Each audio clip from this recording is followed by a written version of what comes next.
も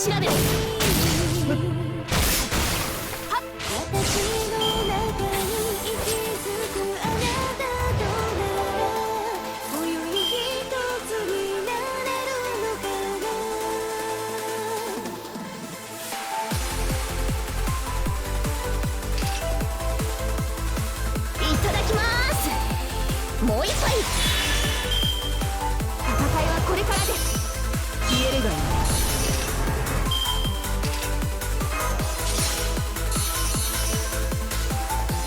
この一撃で決着をつけましょう。行きますとも。なまる。はあ。あがく。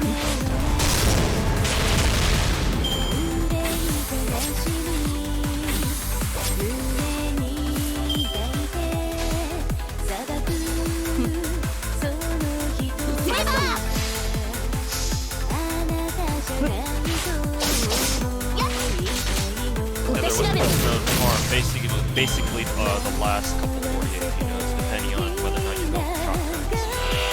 You're going for Artoria,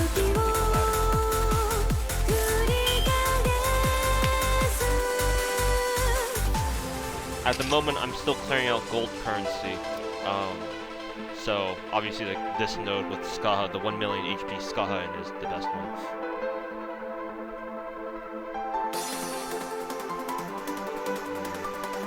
こちらをどうぞ。なまる。お任せを。Hey, Derek. そこだ。小手調べ。Guys, going for you. Event-wise, going through everything in Saber Wars takes a little bit longer than I expected. So I've been refilling kind of lately over the past like day or two to try to catch up. It's only because I'm basically trying to clear out the entire shop. Because right now I've gotten all the other like the actual items and such. I'm just clearing out all the pieces of my usage. If your name isn't too, you really shouldn't bother.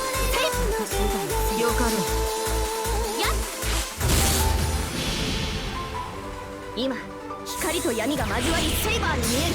You definitely don't need to spawn out unless you literally just start with it. I mean, you might still need it for those, but as long as you're not in that kind of position, then you should be fine.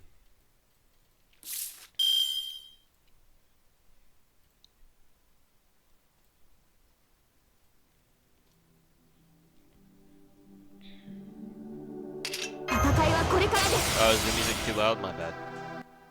It's because I was recording for that last video that I made on YouTube, so I cranked my desktop volume way fucking up.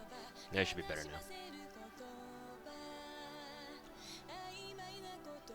I was wondering why nobody was talking in my Twitch chat. That's probably why.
I hate the Saber event with all my weebish free-to-play passion.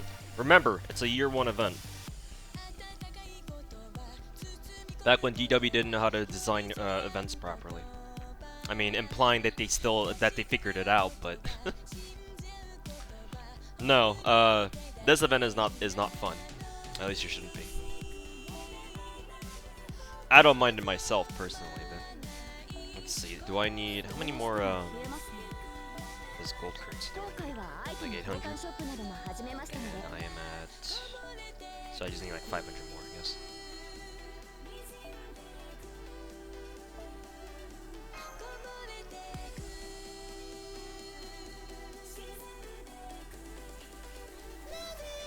Bullets are for AL? No, they're for FGO.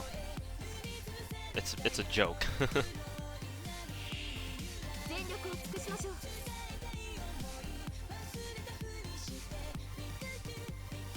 I'm firing this though because I still need to clear out gold currency, which you probably saw me checking up just right now, just a moment ago.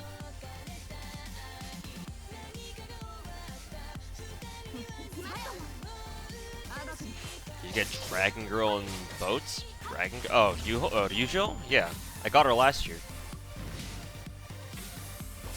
So that event was a rerun for me.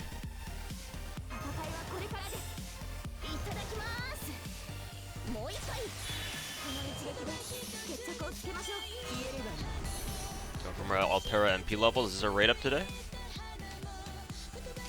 If so, good luck.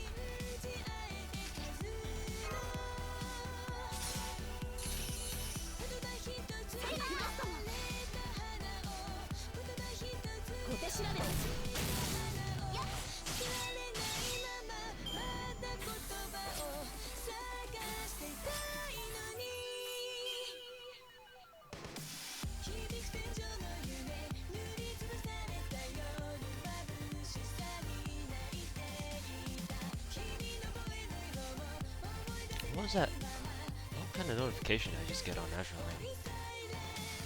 Oh, it's because of my lab.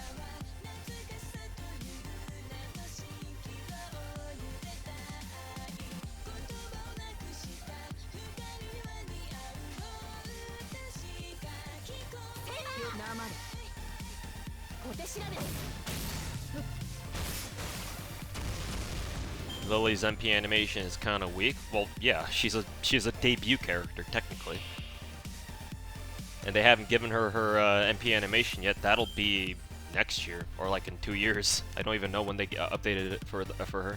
Might even be in 2 years. So I dare say you'll be waiting for a while.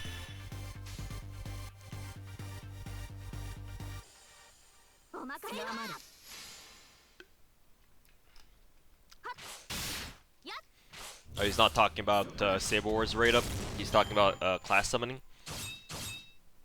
I mean, yes, it's bait, but unless you still want like Columbus or some story locked 3-star, well, I mean, yeah, unless you want those, it is pretty much bait. But if you do, then class summoning is basically your best bet at it.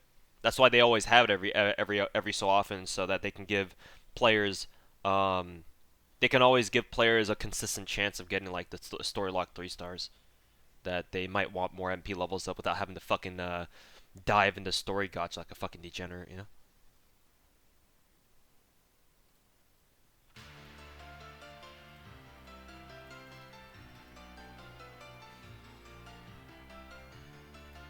Altera is on raid right now, which means it's a lie. True.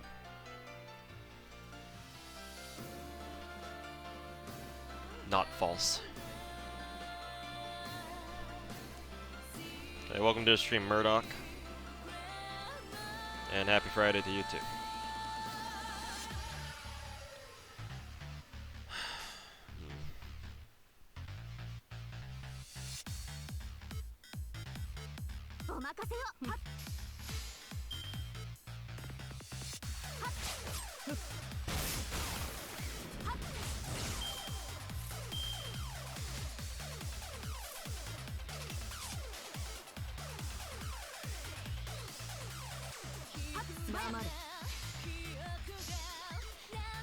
Bullet farming XD, what an honest streamer, XD. Did you read the title of the stream correctly? Because if not, you need better glasses, my dude. Or you might need glasses. Or you just don't get the joke, which... not my problem. Hey Zoante, welcome to the stream.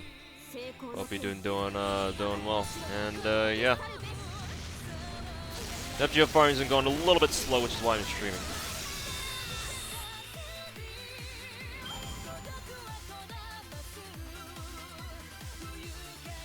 It's a better idea, getting the 4 supports or MP5 God Juna.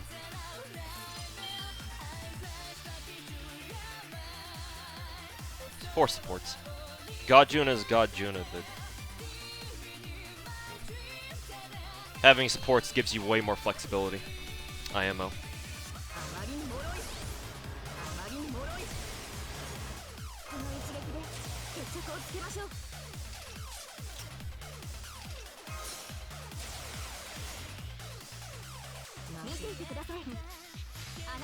Pretty sure they have all their buffs. Do you think OG Saba will be better at wave clearing than Salter when her upgrades come to NA? Yes.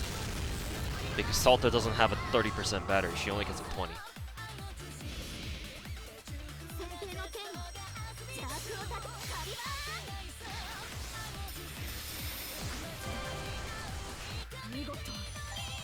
Is 200, 300 Saint Quartz enough for Scotty?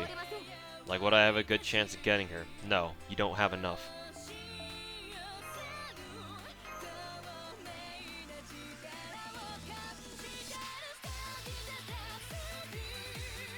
Even if you have 2,000 Saint Quartz, that won't be enough.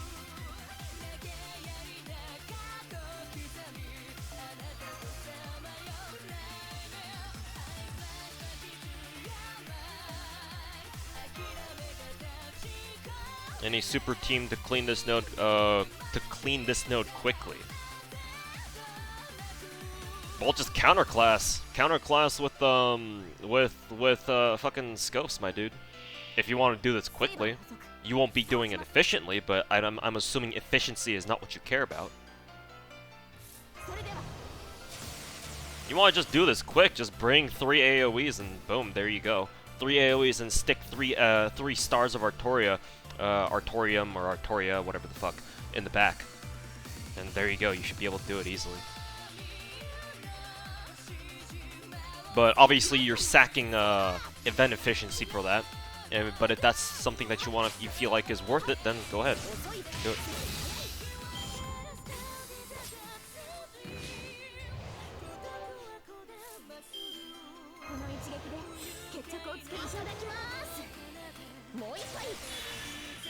Least used SSRs? I'm sure there's a lot. Oh, and also I really did need to waste my stars there.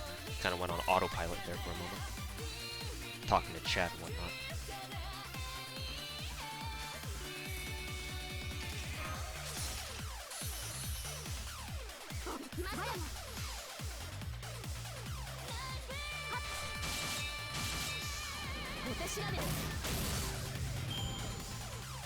It's the weekly holiday.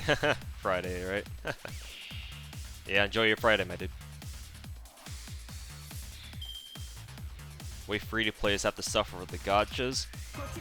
I mean, you say that until a free-to-play comes along and says, "Hey, I rolled Scotty with 3 Saint Quartz or 1 ticket, and here I am being a big fat fucking whale and spending 3 hours rolling 2,000 Saint Quartz for no Scotties." Yeah, you say that.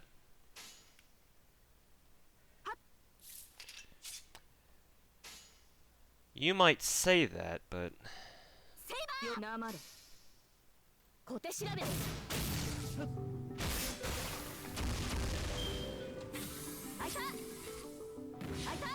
not using apples and not apples not rainbows is actually surprising. Well, that's because most of the time when you see me refill farming, it's because I have no apples. I wonder why. But no, if you're normally here watching me farm like heavy, like in other events, then yeah, I can understand. But I'm not an apple hoarder. Well, as long as I don't have a reason to be. Like I oftentimes talk about this, but if you're the type of person who you know, hoards apples just for the sake of hoarding.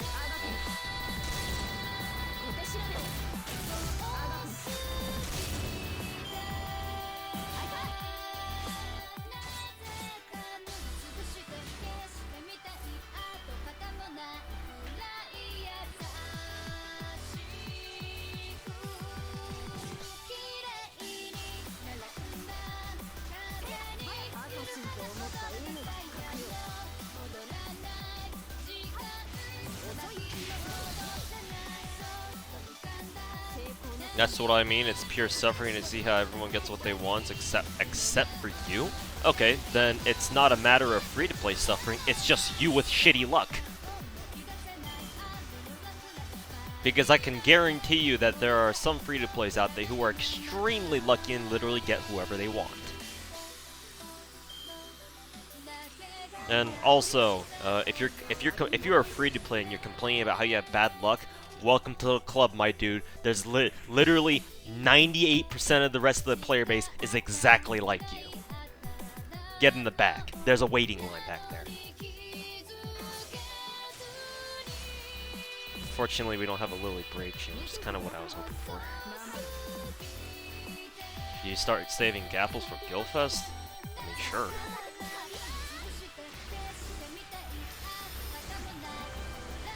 Why not, right?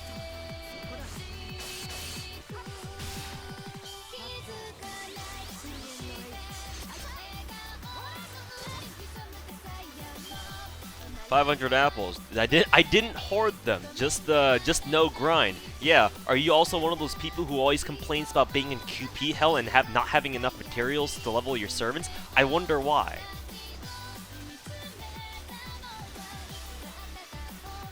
You get 2 million points from the special once a day bonus quest. They're not gonna get you to 2 million.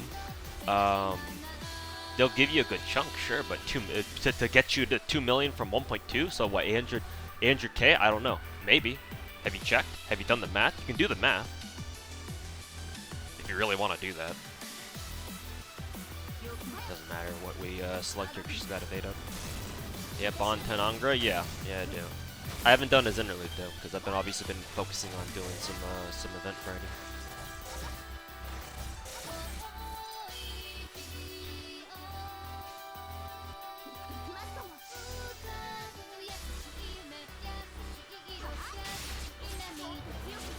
Ooh, barely.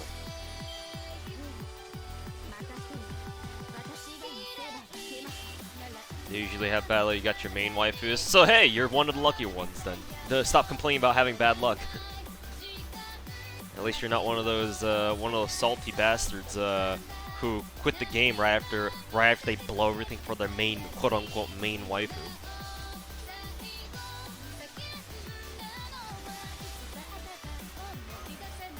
Yeah, just as a free-to-play, you have to understand that you're not gonna get everybody who you want. Simple as that. At least the odds are heavily stacked against you. That's just kind of how it is. Failure to understand that is just gonna mean a miserable time for you in whatever gacha game you play. It won't be fun. I know I'm very self-conscious of the fact that it's a whale like me telling you this, so obviously there might be a little bit of condescension in there, I guess. Is that even a fucking word? But no, that's just straight up truth. So the fact that, you know, you don't have to be one of those salty bastards is a fucking godsend in and of itself. This is the worst hand I could have had for a perfect MHX combo. Ugh. I gotta do this to me game. Now I have no idea what to do. We can do.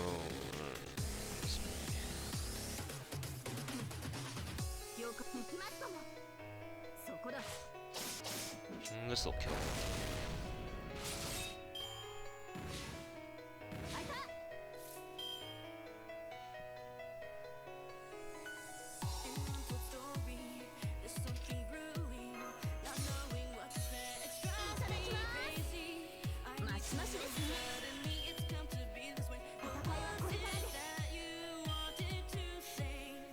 Also, I saw somebody in YouTube chat say, "Wow, you're not able to do this in 3 or 4 turns." Well, if you really want me to, I can, but I'm not interested in 3 or 4 turning that right now. Saber Wars is not nearly important of an event to get me to start refilling with fucking to get me to refill mad with apples, right? I only do that for events that actually matter. Or if I really need to hurry up with farming, which I'm not really exactly, you know, I'm not exactly constrained for time at the moment.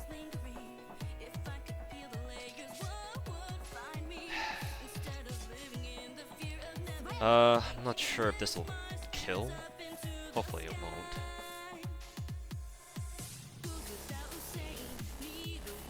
Just in case, I'll play it safe.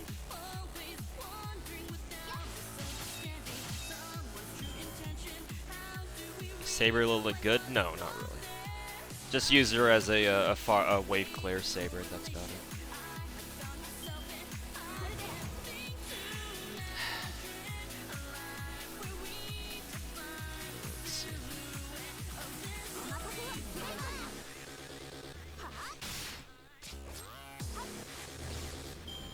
Where are you streaming besides here on YouTube? Twitch. I dual stream, which means I stream to both platforms at the same time. So in case you're in either chat and you have no idea who I'm talking to because you're not seeing the people who I'm talking to, that's probably why.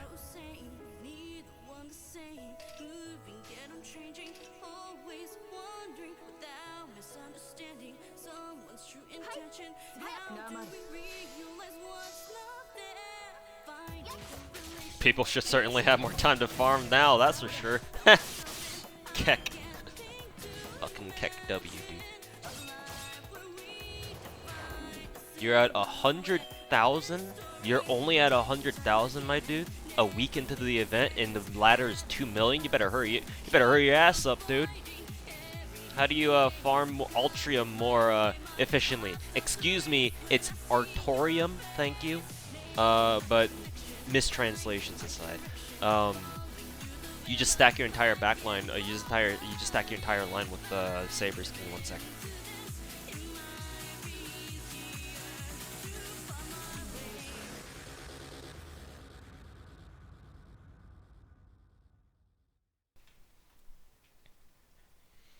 But yeah, you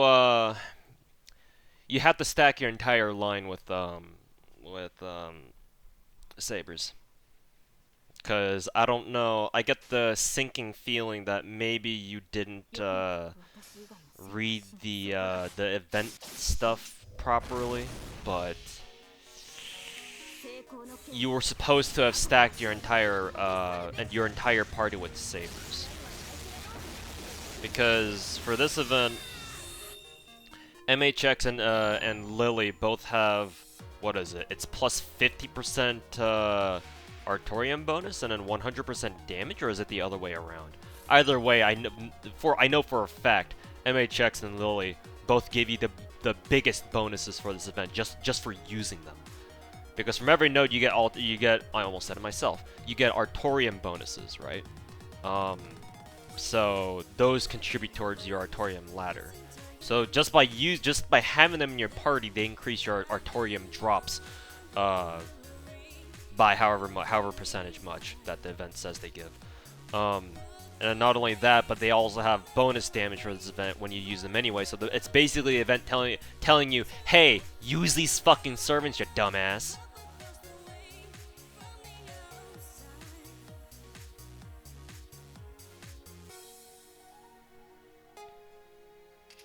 By the way, is the volume mixing good now? Because I know at the beginning of this stream, I accidentally blew everybody's ears out because I had my desktop volume mixing to fucking max because I was recording a video for video recording the other day.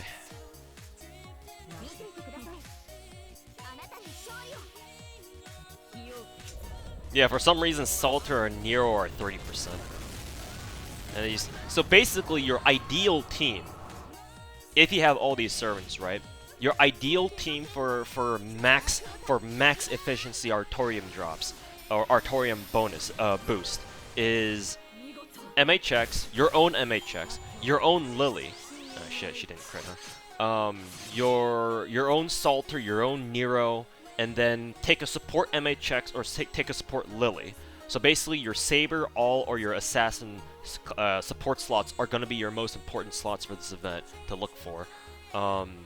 With whatever CE that you're looking for, depending on what node you're looking to farm.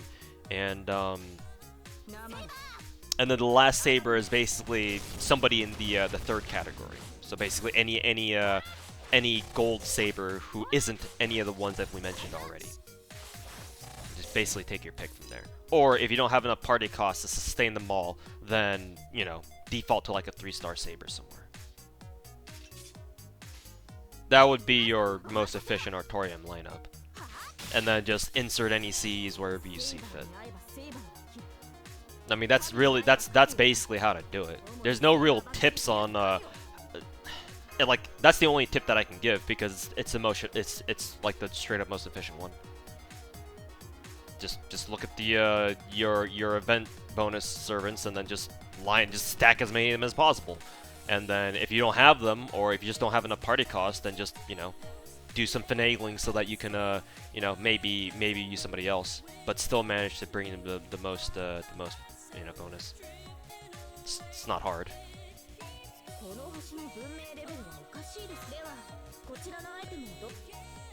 So maybe like 2-3 more runs of this.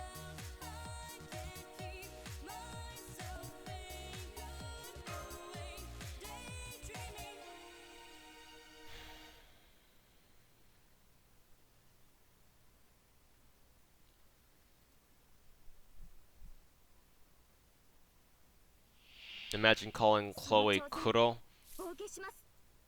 I mean, it makes sense at least. It's really nice double. It's a very convenient double pun, or it's a very convenient pun for I guess both Japanese and English players, right? So I don't mind interchangeably using Kuro or Chloe. I just prefer Chloe because I think Chloe is a very cool sounding name. Maybe not cool, it just sounds cute.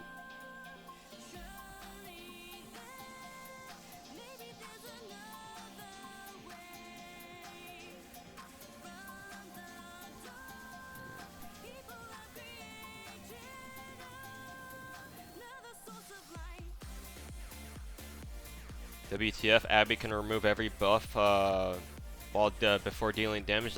That's her gimmick, yes. Did you find out the hard way? Oh yeah, I'm gonna pop Invul against the Abby fight in Salem. Nothing can possibly go wrong. Remove buffs. Oh.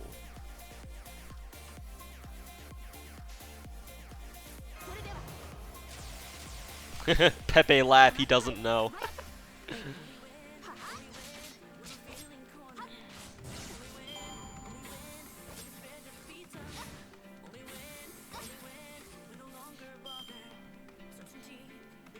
Be careful not to catch the Corona through the Azure lanes. Now, Isekai, I want you to explain to me in good detail what you mean by that. What could you possibly mean by saying something like that? I wonder. Care to explain that one to me?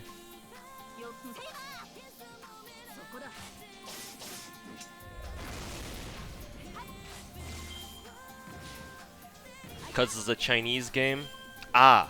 So, basically you're telling me that you watched Trump's speech the other day when he called Corona the Chinese virus, and that's why you're saying it now, huh? Oof. Imagine being actually retarded. And I thought X-Slice's chat was the one that had a lot of brain damage dudes. I guess some of them leaked over here now, huh?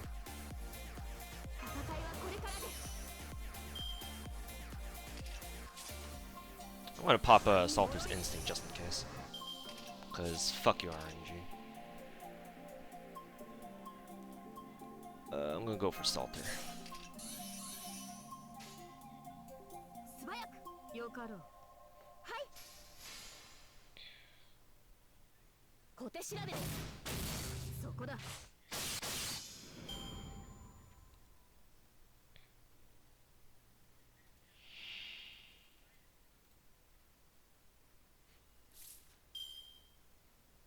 We missed you, Boomer Toe.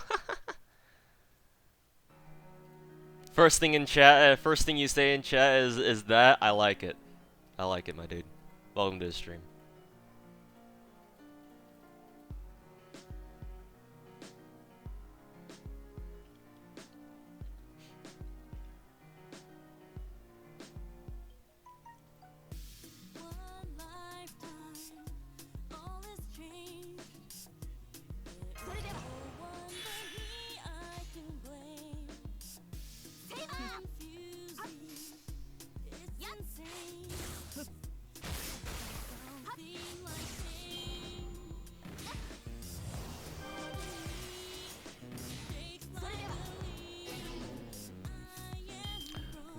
Yeah. Hold this timeout, my dude. Maybe come back after you reset your brain a little bit.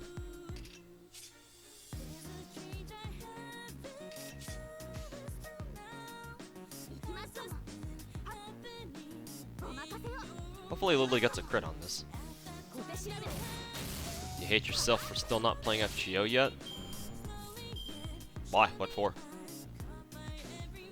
I mean, if you wanna play this game, sure, by all means, be my guest. But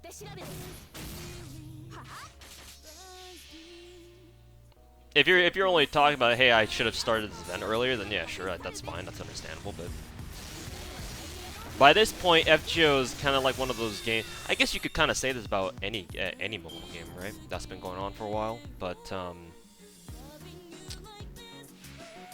obviously the longer gacha games have been out, typically speaking, it's harder to get into. Just because of all the content that you're missing.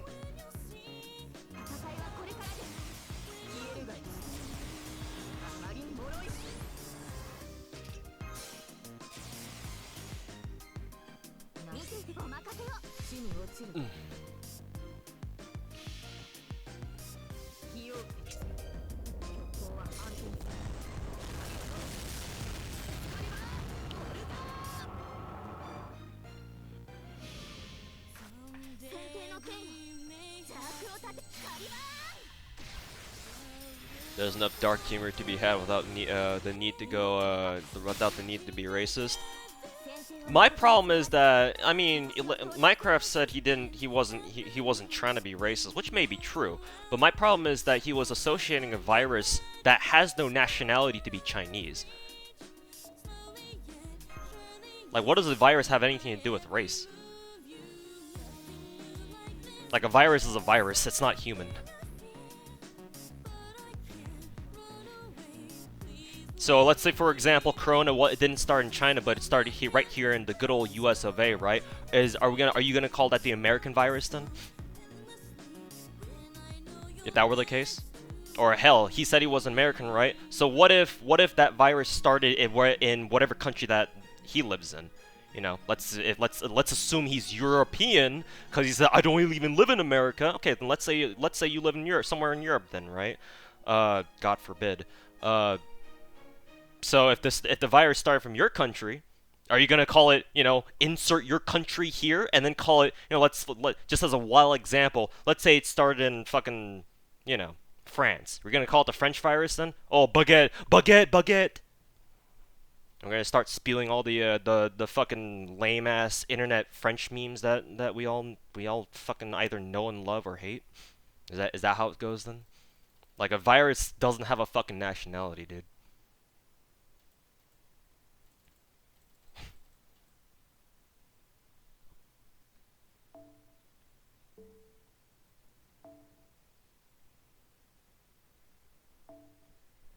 So stop treating it as if it has one. I mean, hell, this fucking the news reported that Italy's death count from coronas exceeded that of China's, right? Which is pretty hard to believe if I'm gonna be honest, but I guess it's true now. So what? Just because the virus killed more Italians than Chinese people, we're gonna start calling it the Italian virus now? I know somebody at Twitch chat said, "Oh, just because Italy's getting fucked up right now by Corona, but we don't see people stop eating pizza all of a sudden." Which, to be fair, American and Italian pizza are way different. The Italians will probably take one look at our pizza and be like, "What the fuck is that?" Which I'm sure is true to varying extents.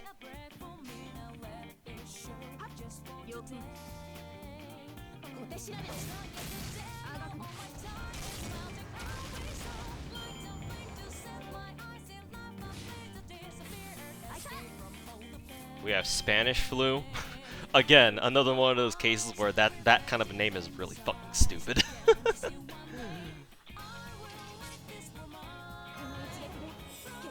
What's the best ship to get with Enterprise? Best ship to... Who's the best ship to got with Enterprise? You're gonna have to explain that one to me, my dude. I don't really know what you're saying with that. Are you asking me who's the best ship to pair with Enterprise? Literally anybody. Enterprise doesn't care who she's with. Her skill is not dependent on whoever she's being sorted with. Because it's a pure self buff. It's an RNG double damage self buff.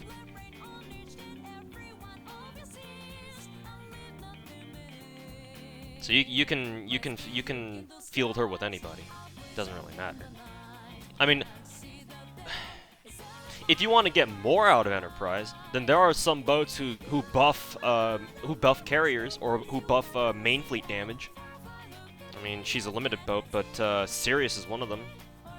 Sirius buffs all carrier damage just by being in the fleet, and there are others who do that. Or if you want to protect Enterprise because she's your flagship, then obviously Yuki is probably one of your go-to choices because she protects main fleet as well. Let's see.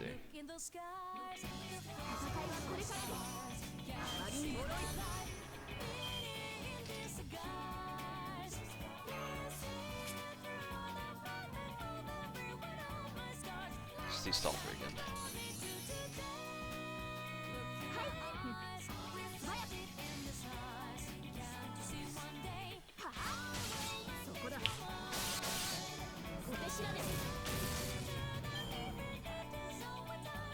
How's life going? It's been going normal, as normal as it can for me. Obviously, there's a few changes, but they're not enough to really impact me to noticeable levels. You know, I'm still out here doing shit.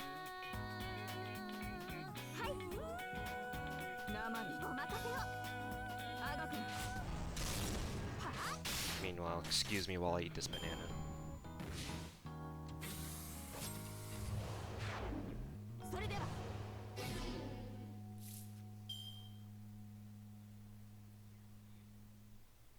Stay healthy, kids. Eat your fruits.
What map I'm running for Azure right now? 9-2.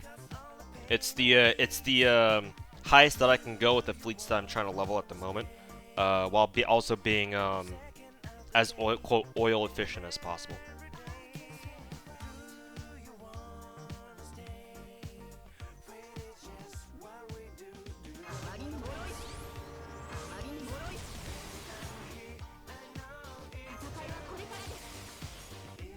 Someone in YouTube chat whose name is Aussie Alter asks me, "Hey, Tuhu, doesn't Aussie Alter technically exist in canon and Fate Sky Silver?"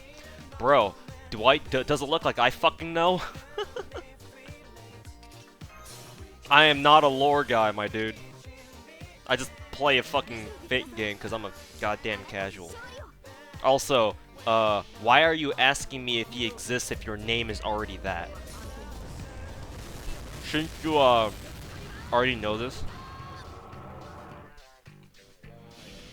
Like, I'm not even trying to roast you. So it's like, if you're gonna name yourself something, and you're gonna ask someone else, like, hey, does this guy actually exist in canon? Shouldn't that be something you should kind of, you know, figure out before you ask that question? I don't know. It just struck me as odd. Again, I'm not trying to roast you. It's just, I don't know. It seemed a bit strange.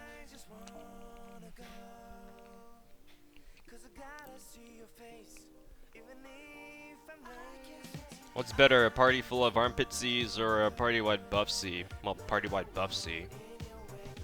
I mean, ideally, what you want to do is use one of your servants as a DPS, and just use that one with the bloom, and then stack the rest of your party with stars. Just think about it. If you were to stack your entire line with the lily pits, then yeah, you're giving everybody like what, 100% extra damage? Is it 100% if it's not limit broken? But that only means you're giving everybody 100% extra damage. Whereas if you start stacking stars in your backline, all of a sudden you're giving your even if you have just 3 stars in the back, right? What is it, 50% when not limit broken? Even if you have 3 stars in the back, that's already 150% for your whole team. So no, there's no reason to just stack everybody with blooms. Like, if you took a second to think about it, then you'd figure it out. Also, do I have enough? No, not quite.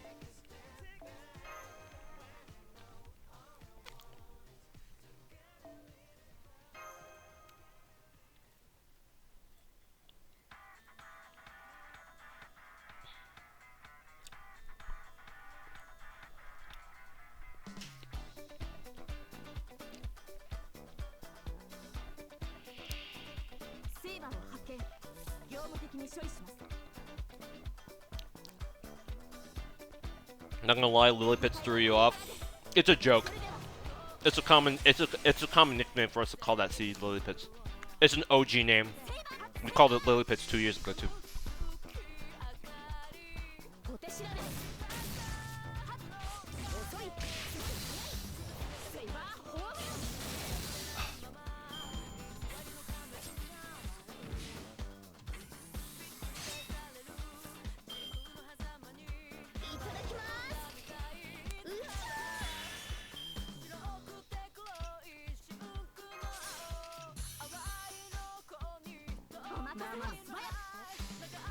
Yatago or Tako? Tako, personally. Like the big sister types are cool and all, but I prefer the you know, the studious, no nonsense, diligent types, personally anyway. Also, did I accidentally attack with Gracia's fleet? Didn't mean to do that.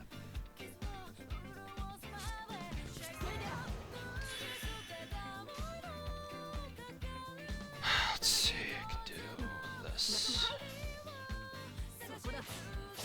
100,000 front points later, still no event C. Honestly, rolling for event C, 3-star event C's for front points is, I don't know, that's pretty monka. Excuse me. That's really monka. Like I'm not sure how much I'd really be able to recommend that, honestly. Honestly, I should have gone for the other end.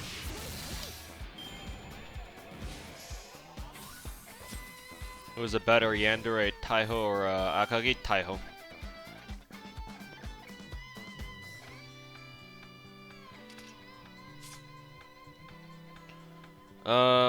Shit, we don't have any Yards cards. That's kind of... That's kind of awkward. Let's try killing the demon.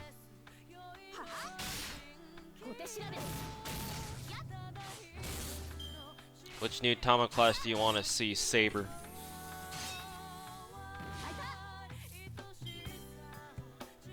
I think it would be absolutely hilarious if we managed to get a Saber class Tama into the game.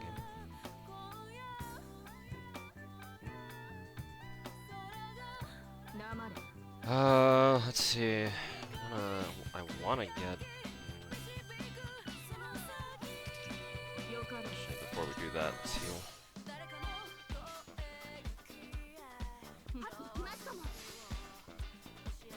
When is Z coming to NA? Next month. End of the month next month. How is Taiho better? Are you asking in gameplay terms, or are you asking just in yandere terms? Have you been following Babylonian anime? No. But I know it's starting to get good if it hasn't gotten good already.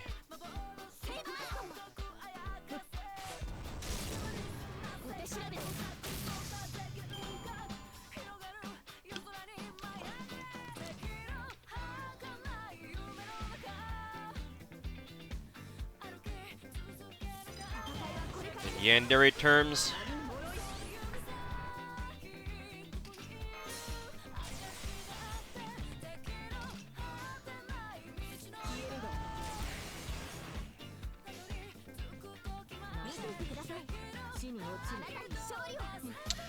Taiho is probably slightly more deranged than Akagi is, but if you do her secretary mission, if you do Taiho's secretary mission, she actually does care about you. She actually will have a soft side for you. I'm sure Akagi is a similar way, but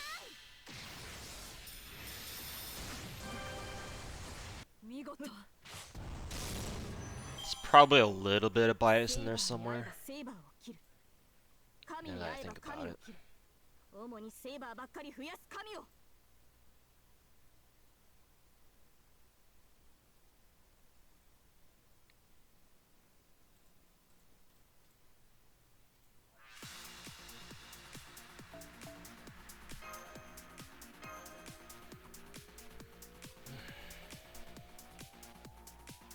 I finished challenge quest? Yes, yeah.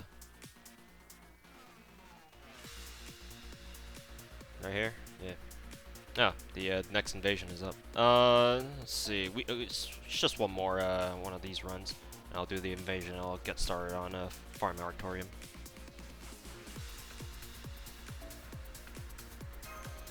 Could NA catch it with JP considering how the industry is? What do you mean by that? What do you mean by considering how the industry is?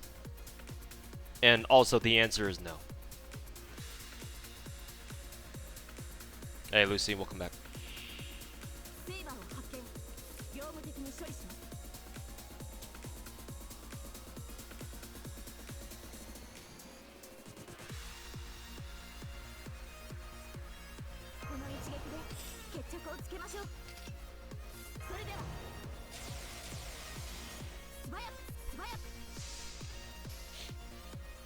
Fully bond points, Batman? Yeah, I already max bonded like most of these servants like two years ago.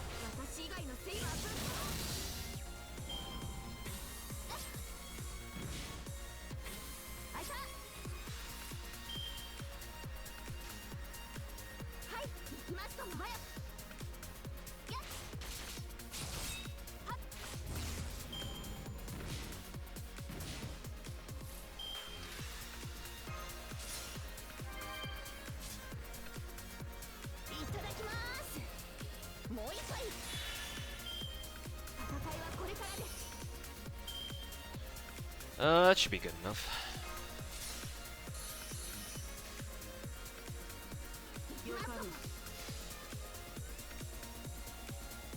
Should we be calling it Artorium? I do. Because, personally, I think Altria is a dumb fucking name. Actually, no. Let me rephrase that. The name Altria itself is not what I have a problem with. It's Nasu's decision to fucking use it in the first place that I have a problem with. So I call it Artorium.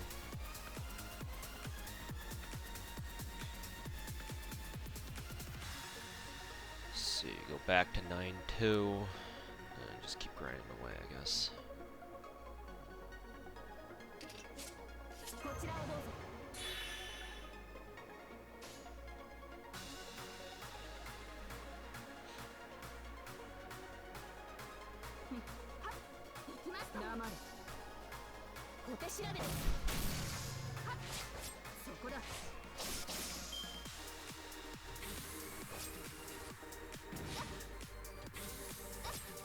Harry used Ultra in the Babylonian anime? Yeah. Dude, it doesn't look like I give a shit.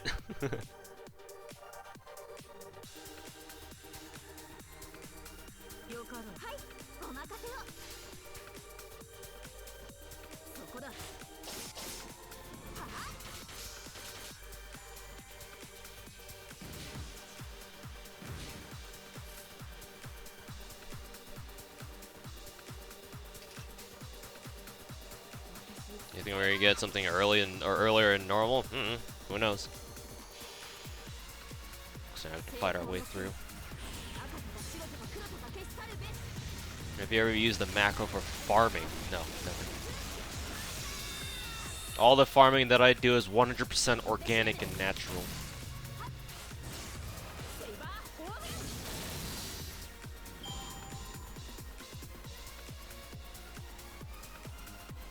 Unlike some whales who do it artificially, aka with a macro. Imagine having the macro to farm FGL. Big question. Who's your favorite server for each class? Each class? That's gonna take a while, my dude.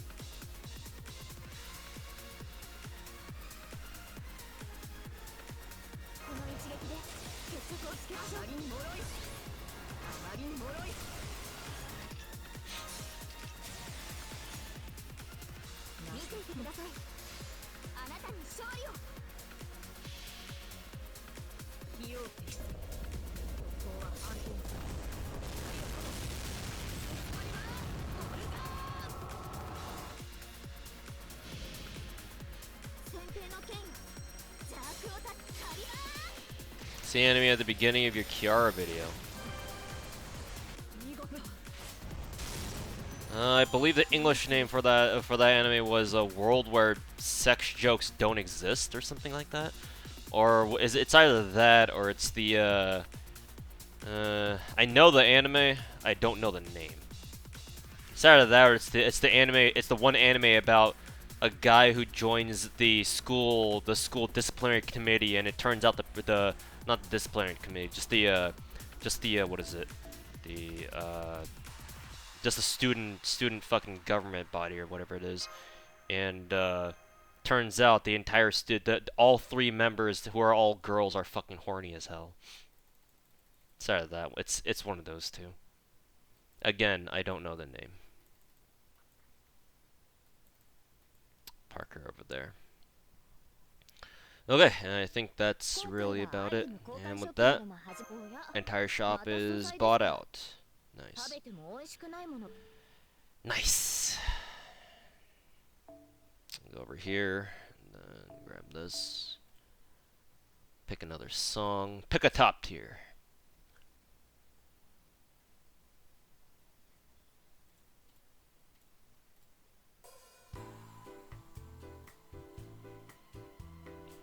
Pick a top tier. It's either Shimoneta or it's the other one. It's just Lancers now, huh? I wonder if I should just switch to this instead.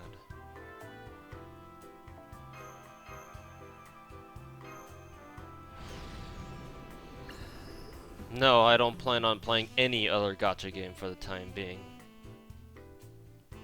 If I was gonna play another one, it would have been Arknights, but obviously I haven't started. I haven't picked up Arknights.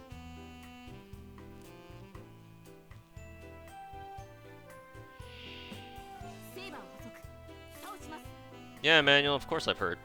Given that I was planning to go to that one too. Can't say we couldn't have expected it though, right?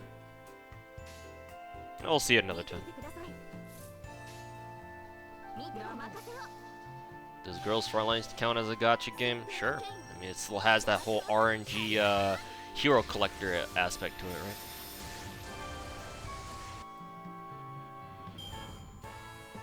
That and, you know, maybe the construction element isn't like 100% gacha, but the skin gacha certainly is.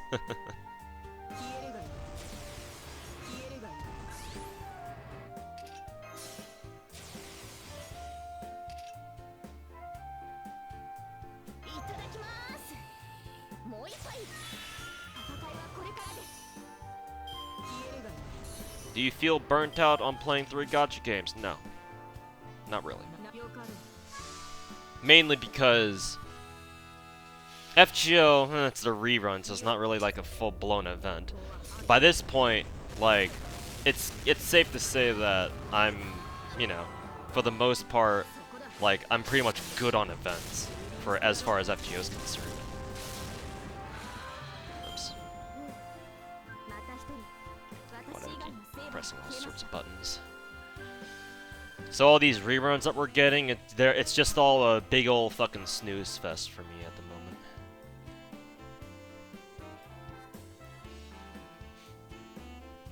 Azure Lane, I'm doing a little bit of grinding here, as you can see, but it's not like the major events that we had back-to-back in the past month, like Polaris, going into what was our last event? The Russian event, Northern Parliament. It wasn't anything like that. So right and right now is the we're having a little break period, but we're already getting the next prep phase for our next major event, which is probably going to be another American themed event, Wings of Lightning or whatever. Well, that's not going to be the event name, but kind of reminds me of Fallen Wings that we had last time, where we got the Wings of Freedom chat badge, or whatever the hell it was, for doing that. I think that's where we got it from, right?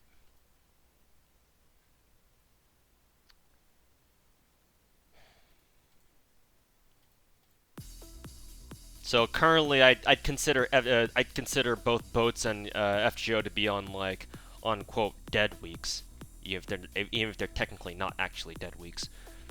Girls Frontline 2 is on dead week period. What was it? Our last event. What was our last event name called again? I already fucking forgot. Oh yeah, right. CT just ended this week. Pretty sure. So don't have to worry about that anymore. We'll have another like little minor event, but that's obviously a minor event. Nothing compared to an actual full-blown event.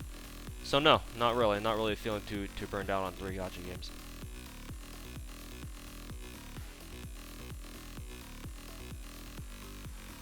Just as a personal opinion, I don't play like a whole ton of gacha games to really have a solid opinion of it.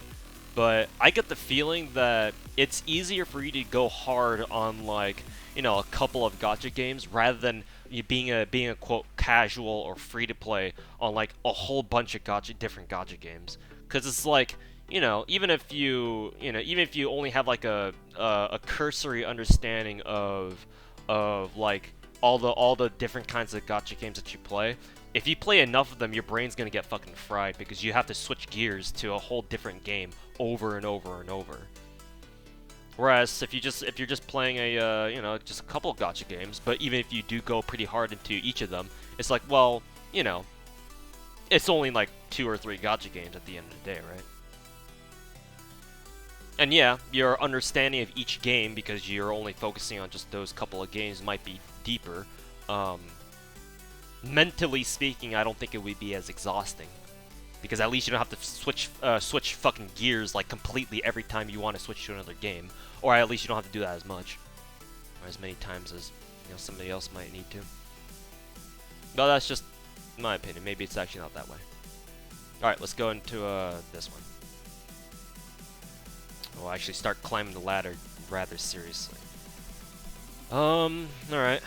So, what's my team gonna be for this? What is this again?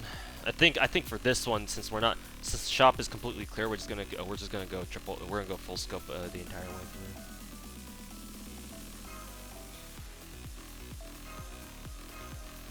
Yeah. Pretty sure we're gonna have to go full scope the entire way through. Get his commissions back.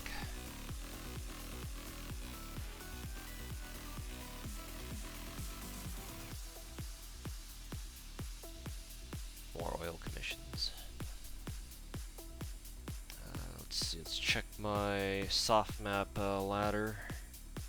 Still got a long way to go, huh? Well, how long is a soft map thing? It's only for like another week, right? This is, yeah, it's only for another week. I'm really surprised they only gave us 2 weeks for this soft map event. Like, even though I feel like I've been grinding pretty hard, pretty well, I'm only like barely. I still need like what 4,000 more points to go on this. I'm kind of wondering if I'm gonna have enough time to let my oil stock build itself back up before we get our new event. Guess we'll see.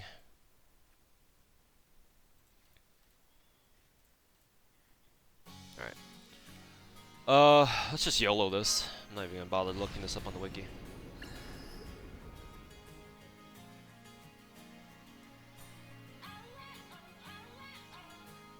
Why is your cost 112? Thought the max was 140 like level. Nope. Party cost is independent of your master level.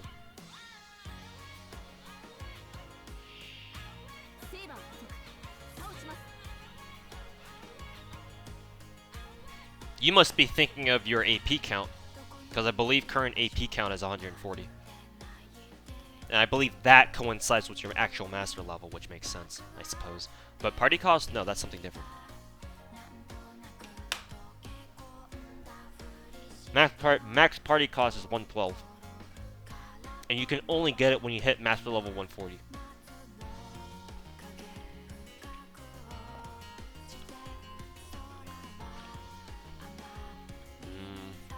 This. I think Lily actually does more damage. I guess we'll see.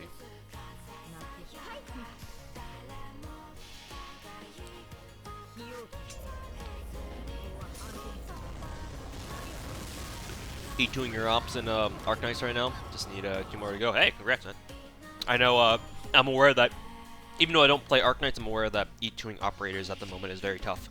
So congratulations on that. Good to see you're putting in work for your ops.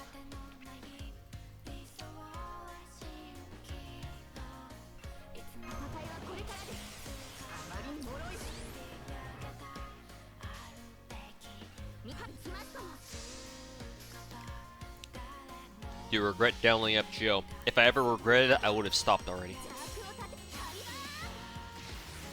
140 party cost would be pretty pog. Not gonna lie, it would be. Just imagine if we were able to bring 140 party cost. All the fucking bullshit we could do with that. But no, hey, congrats Fubs for completing ladder. I have to do some little. I'm gonna have to do a little catch-up work. But congrats. But no, to answer your question seriously, which, I mean, I already gave you a serious answer, but to elaborate on that, if I ever regretted downloading FGO, I just straight up would just stop playing it. I still play FGO because I truly do enjoy it. I mean, hell, why do you think I'm fucking streaming it, man? Let's see. MHX's third skill doesn't actually work against, oops, that was not necessary. MHX's third skill doesn't actually work against UHZ. I don't think so, anyway. Excuse me. But no. I wouldn't continue doing something that I just don't enjoy. I'm a very, if you've been watching my channel, if you've come to know me as a person, you know, over the past 2 years of watching me stream and whatnot, you'd know that I'm, you know, I like being a very efficient person, right? And wasting time on doing something that I don't enjoy is not exactly my definition of being efficient. So, yeah. Actually, since I don't think we'll be able to kill her in one turn, in the next turn, Might as well get MHX's MP charged up again. Is your mango MP5 already? More like MP12.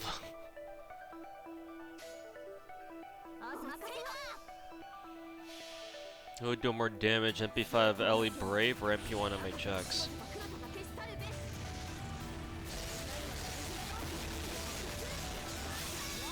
Assuming you're taking both the same number of stars of Artorium.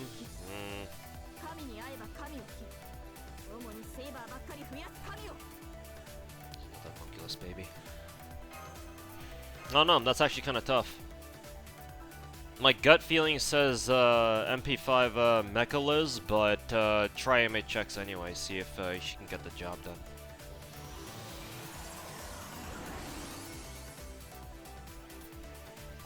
Rainbow back to back, yeah. Too bad I don't get that kind of luck in the gacha itself.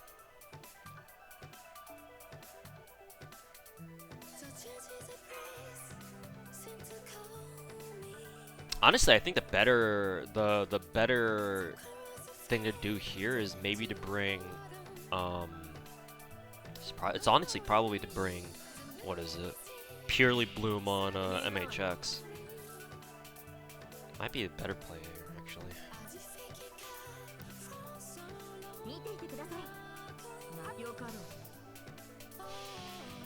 You recommend starting an FGO account on a Japanese server? I mean, if you want to do that, go ahead. Do I recommend it? That's up to you. It's kind of weird recommending this to start on a JP server. Actually, no. I could probably say this: if you want to play FGO, but you're aware of the server differences, and you want to play the newest and greatest, and you want all the new stuff, or be able to experience all the new stuff, play JP.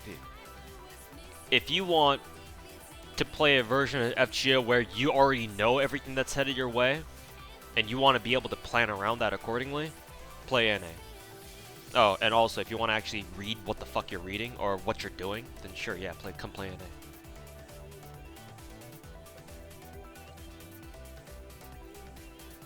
Unless, of course, you speak moon runes. Well, if you already speak moon runes, then you know, the choice should be obvious, right?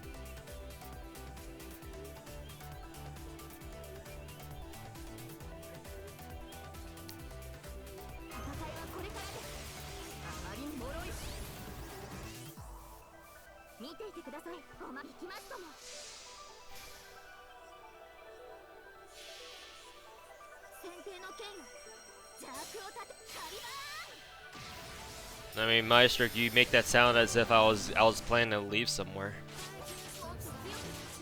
Okay, I guess I don't really need the Brave Chain. Maybe not.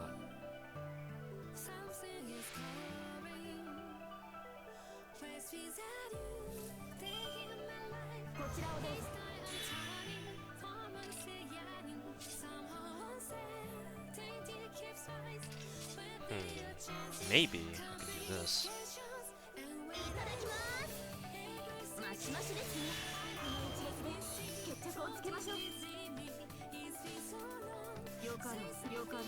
Maybe I forgot to use Lily's third skill for this. Would have helped a little bit more, I think.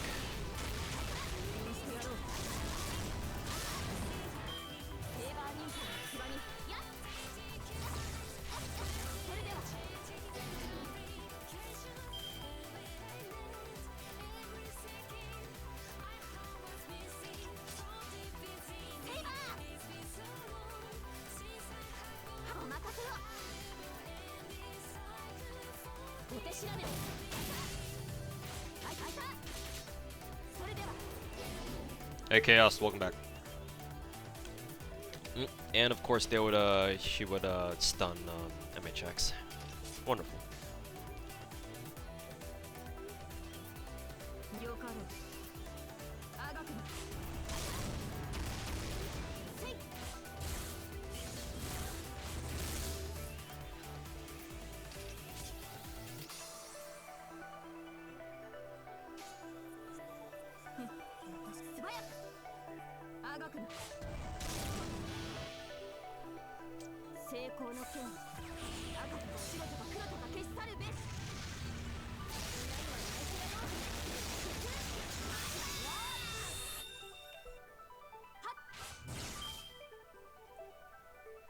これが爆破星雲を制した最新のコスモード。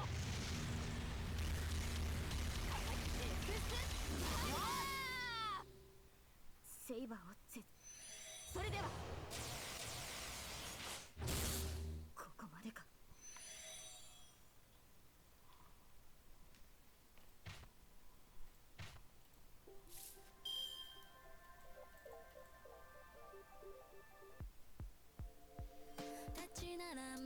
こちらをどうぞ。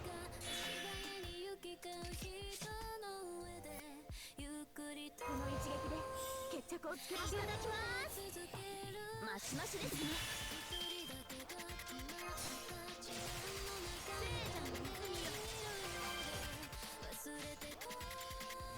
お任せを。Hey Shindo's, welcome back.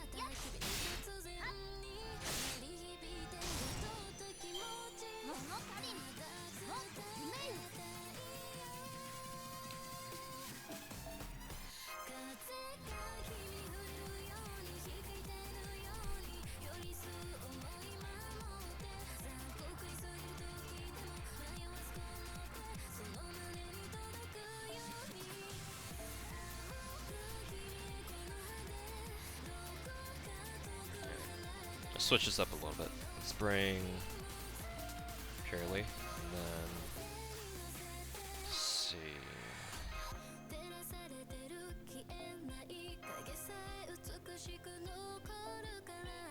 Percent, 100%.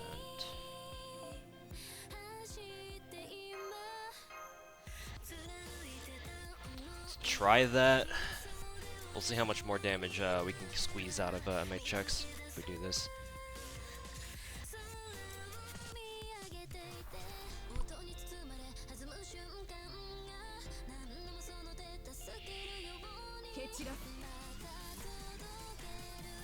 For MHX, is ABQ or BQA better for MP gain?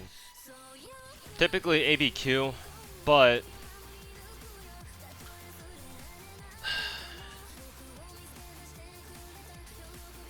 if you do BQA and you get an Anchor Arts crit, that would be better.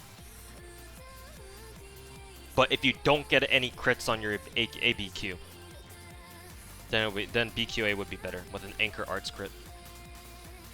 Because the thing is, the MHX's MP gain is actually very good, and the fact that she has a 2Q 2A deck helps out a lot. Plus, having a lot of hit counts on her cards helps out a lot too. So typically speaking, your ABQ chain should be better because her MP gain is just base is very good, or it's higher than average at the very least. So her quicks will be able to generate quite a bit of MP charge for what they are, and her extra attack also should give her a decent chunk too. So typically that's better, but like I said, if you get an Arts Anchor crit on a BQA, that would probably be better. Generally speaking.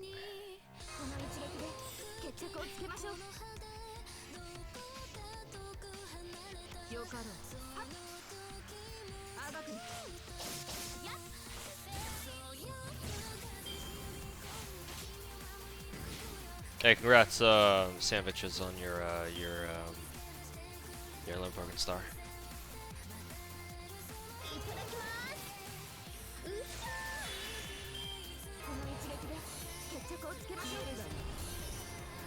Your level 8 Russians on 7-2? No, 9-2.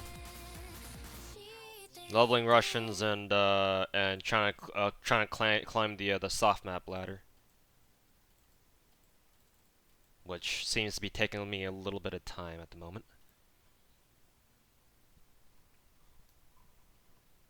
Good to know you're actually being efficient. Well, yeah. If you want to be Artorium efficient, you use this kind of team. I mean, you just want to go for speed, then go ahead, sure. I'm just not interested. Let's see. Let's do that. Now this is something interesting. I don't know what happens if if I have both Salter and... I would imagine that Salter would probably if both Salter and Lily land their crits, they would probably kill the caster. So let's see, just in case, just be safe, let's do that instead. Oh yeah, definitely. Fuck.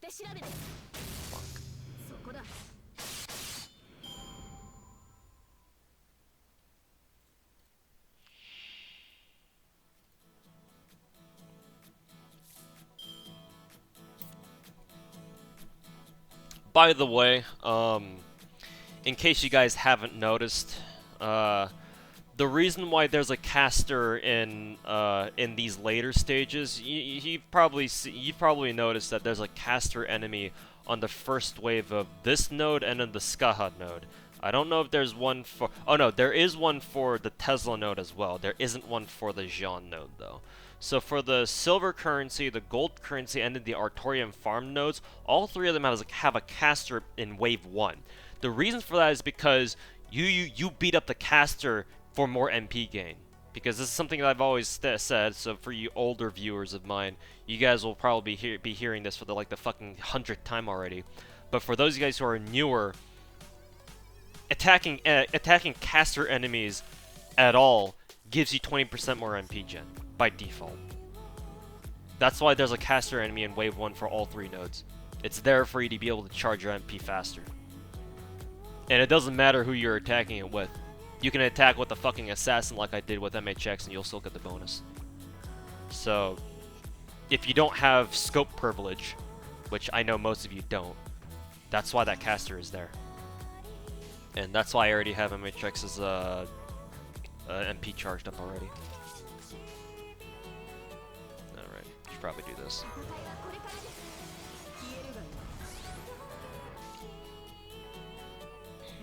Just in case.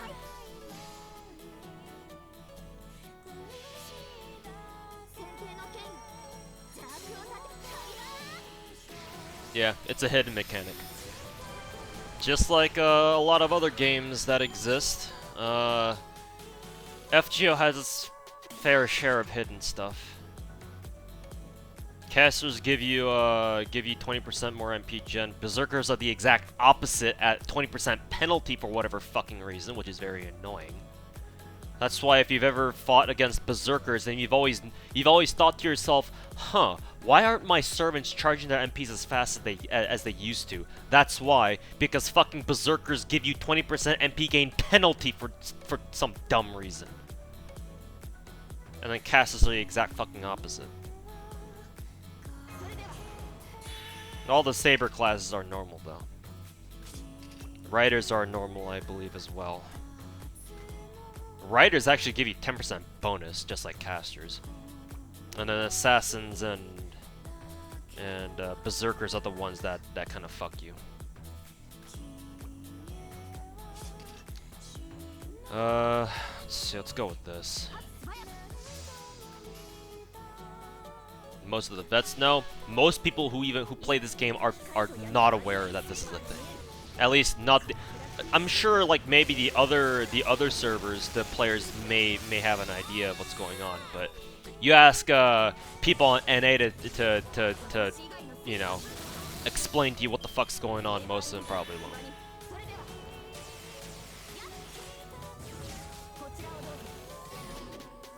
Wonder if data miners found that data. Honestly, it's not even the people who data mine that kind of stuff. In fact, a lot of things about FGO, people didn't even find by data mining. It's from people who noticed things about the game, and then they were like, "Huh, why is this happening?" And then they dug around, like, you know, whatever they did, like look at the code, or actually, you don't even need data mine for that kind of thing.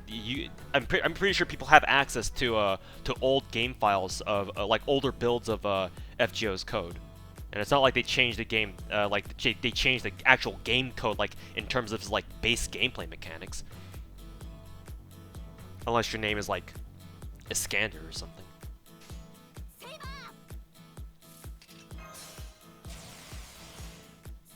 But no, raw gameplay stuff, we have access to that. Or at least I know some people do. 会えば神を切る。主にセイバーばっかり増やす神を。 So yeah, adding purely bloom there was a good idea then.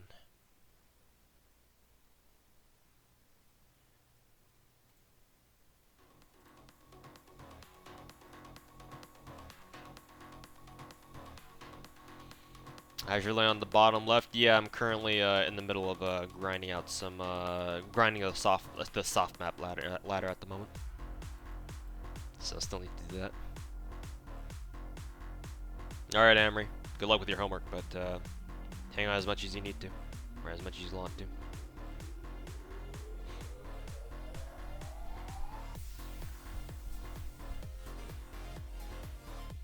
Why is Shoho so rare on 2-4? Why are you farming 2-4? Pretty sure you can grab a Shoho from another place, right? If I'm thinking of who you're thinking of properly.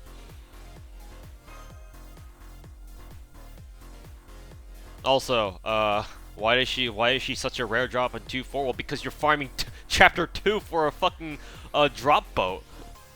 Then again, I don't know the exact drop rates for Azure Lane, so I can't help you there. But let's see.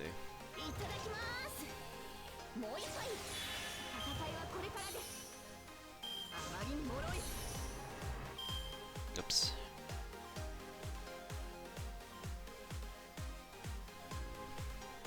And P-Gen, we have to give the P-Gens. And of course, MHX will be the one to get the 70%.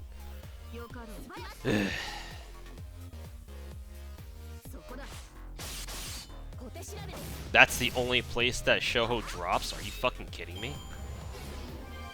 Huh, interesting. I don't think MHX got a crit. Oh, and also, that was a bad mistake. He's gonna straight up die.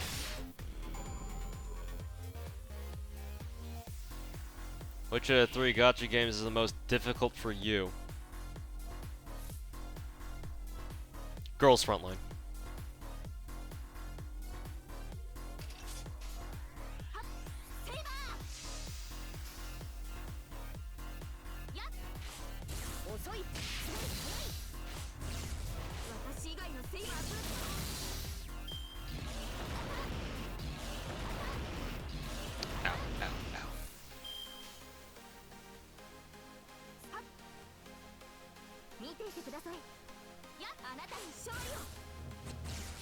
You're at 1.2 million? Yeah.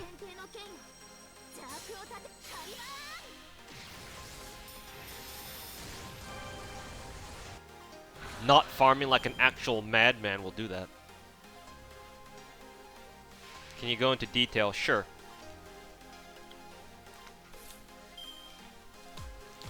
So the 3 games that I play are Girls Frontline, FGO, and Azure Lane. Girls Frontline and Azure Lane share a common gameplay mechanic where you have direct control over your units. That means that your actual mechanical ability, your micro, in other words, your micro, if you guys happen to be familiar with some RTS terms, your micro is important because how good your micro is contributes directly to how well you do as a player. FGO doesn't require that. FGO is all about this big brain, you know, your knowledge of the game mechanics and whatnot. Because FGO, you don't need micro. There's no mechanical skill involved. It's a literal card game. You know, game gives you 5 cards. You pick and choose whatever of them that you want, right? Simple as that. Also, why didn't MHX grab her MP? But FGO is the easiest out of the 3 games that I play because you don't need micro. You don't need mechanical skill. All you need to do is be able to think things through.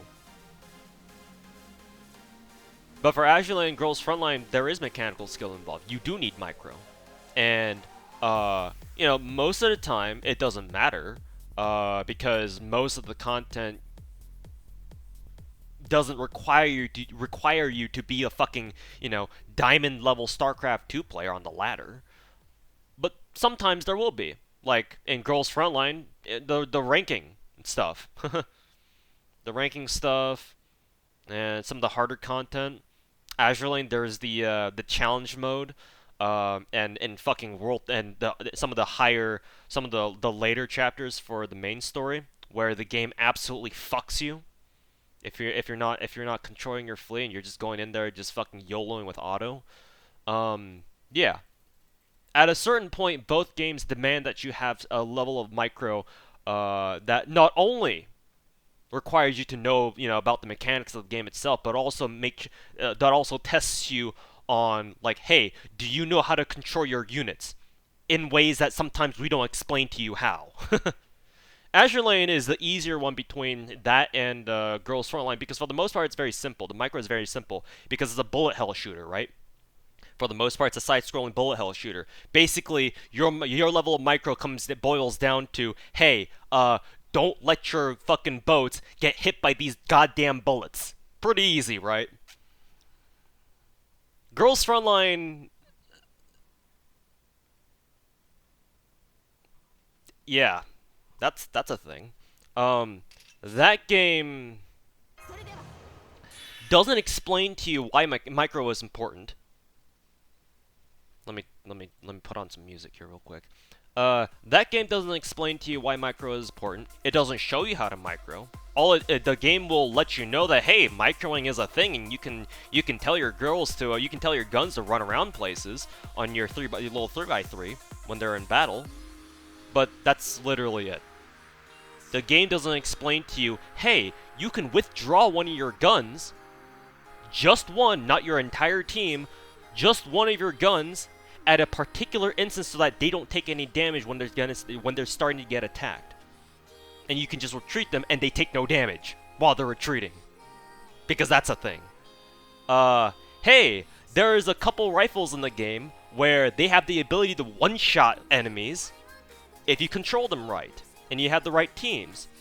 And you can tank well enough with your tanks so that they can buy your snipers time to be able to fucking wreck people. How do you do that? Run your fucking pistols around and hopefully they don't get hit. Well, that's what it basically boils down to me. Long and short of it is, Girls Frontline has a very to me anyway, because I'm a fucking casual, so it looks complicated to me. It has a very complicated and a very high skill ceiling as far as your micro is concerned, because there are some things that you can do in that game that let you absolutely break the fucking game if your micro is on point. Because that game is just like Azure Lane, where it's real-time strategy, but your timing has to be extremely tight.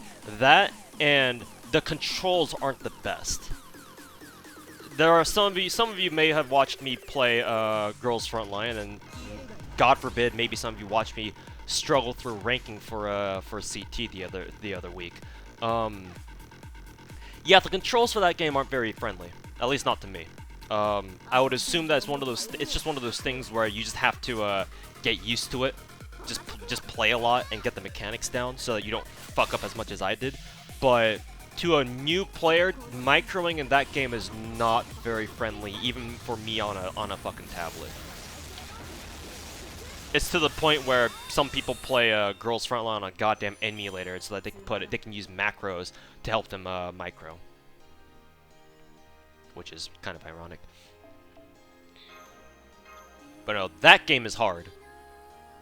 If we're talking about the endgame stuff. Not only that, but the endgame stuff for for a game like Azure Lane, you don't have to do it. You can do the challenge mode, but that's easy enough where even I can do the challenge mode and just grab the chat bubble icon, which is the reward for each season. But for stuff like the EX ranking, yeah, there's a ladder for it. But there's like a ranking ladder for it, like a leaderboard, but it doesn't really give you anything. It's just there purely for bragging rights.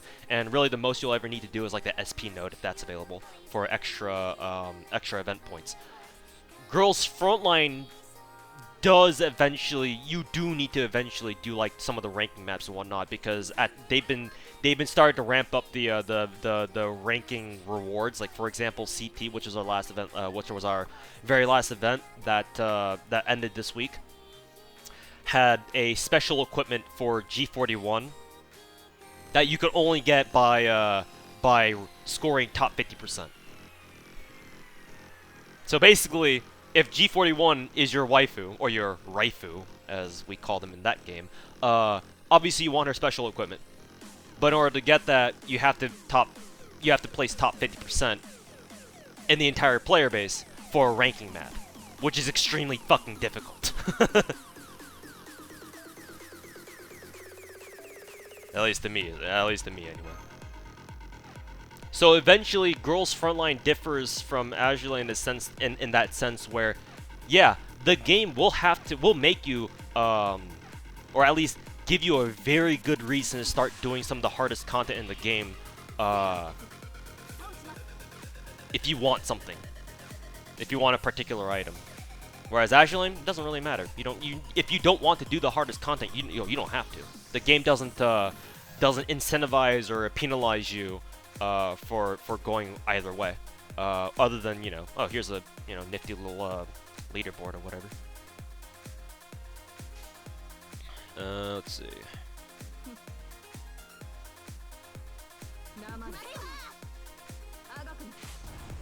Wow, they do a lot of damage. Holy fucking shit.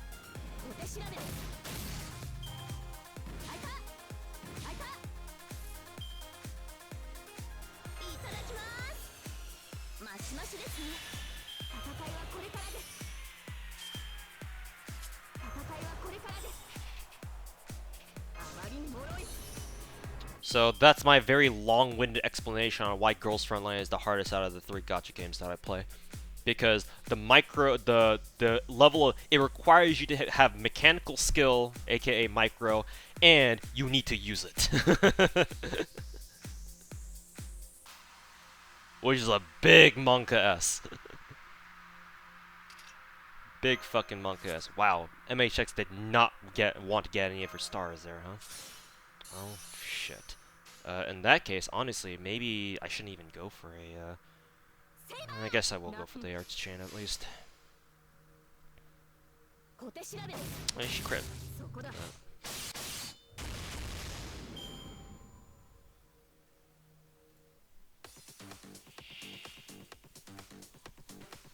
Who's your favorite waifu? Walther. Or Walther, because I believe the Germans pronounce their W's as V's.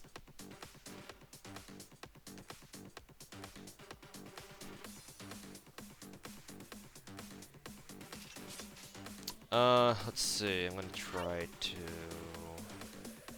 get MHX's skill level, MP charge up there. Top 50% in Girl Frontline wasn't that hard. Yeah, but because of that, and because a lot of people began to rush ranking towards like the last week, I did mine during like the middle of the week, and I placed top 12% actually, with the top 12. No, top 18%. Top 18% with my score. No, was it 18? No. I'm pretty sure I started off at, when I did my ranking run, I started off at like top 12, top 13%. By the end of the event, I dropped all the way down to 36. So yeah, because the pacifist runs were a thing, it actually made ranking in the game harder, because I fell from top 12 all the way down to 36 because people realized that, hey, you can do pacifist runs and get top 50%, and because of that, it made it more competitive. Because during Singularity's ranking, I actually got top 20% and managed to stay. I only dropped from like top 20 to like top 25% for Singularity ranking. But for CT, because pacifist runs were a thing, I went from top 12 all the way down to 36.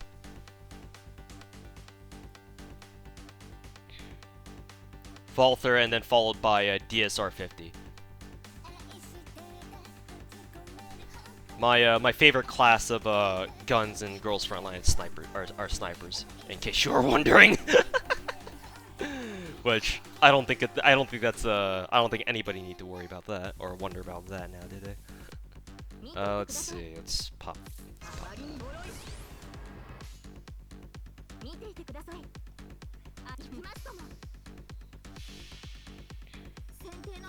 Ow.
Gotta be honest, CT was the first time you ever done ranking. You only did for the achievement. Singularity was my first, actually. Singularity was my first, and that's only because they started giving. That's only because I wanted to go for Car 98 scope. And once I did it, I was like, hey, ranking is actually pretty fun, even if it is super hard, especially for a scrub like me. But still, it got me motivated to be able to start trying the ranking maps. Because you don't, as much as I say, oh, like the micro in that game is super tough, you don't actually need to employ the micro. You only need like god tier micro in that game if you plan on like scoring very high on the rankings. Like that's all you really need it for. You can still do ranking as long as you study the ranking maps and then go through it a few times to understand the gimmicks and kind of plan out what your strategy should be. As long as you do that, you don't really need, like, having good micro in that game is not required. It's only required if you, like I said, if you want to like score super high on the rankings on the leaderboards, or if you just want to become a good, quote unquote, good girls frontline player.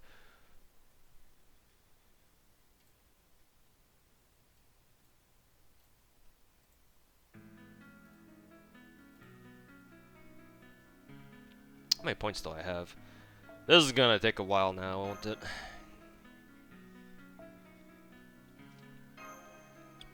What setup is he using for his C's? You just saw it right there.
What are your thoughts on this node for farming purposes? I mean, you farm here if you want the most amount of Artorium drops.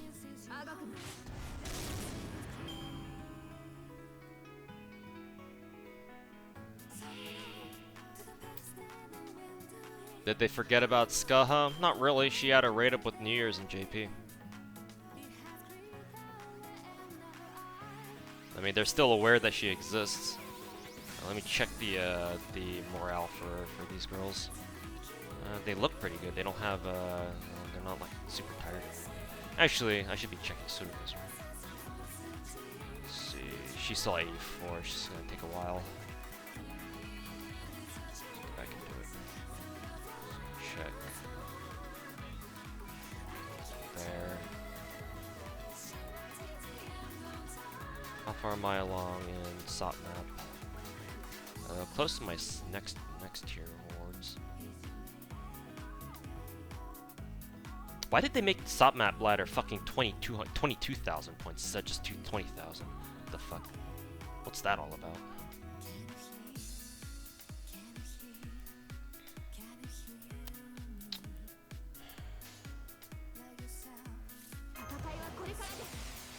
Hey Jayan, welcome back.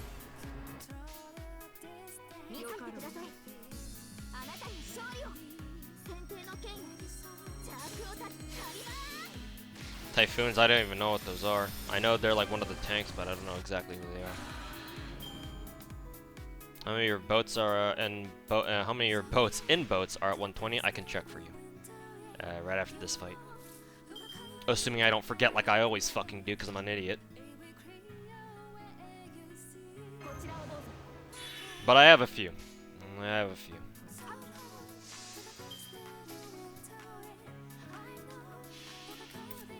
Just farming bronze mats now. You're done with ladder.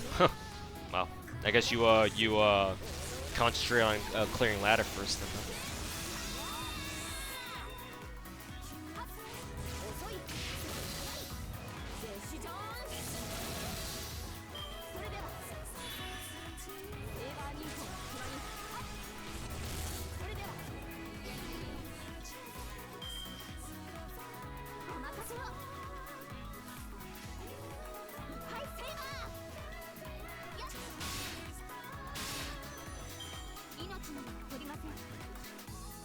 Yeah, Cinderate, welcome back. Yeah, it's been a while since I last saw you. But then again, I've been streaming that much anyway myself, so no need to worry about that.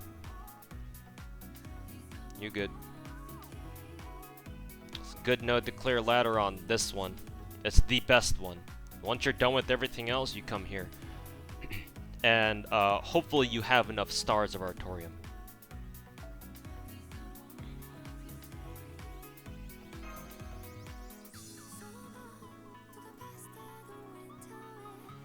Why is MHX considered the worst 5-star assassin?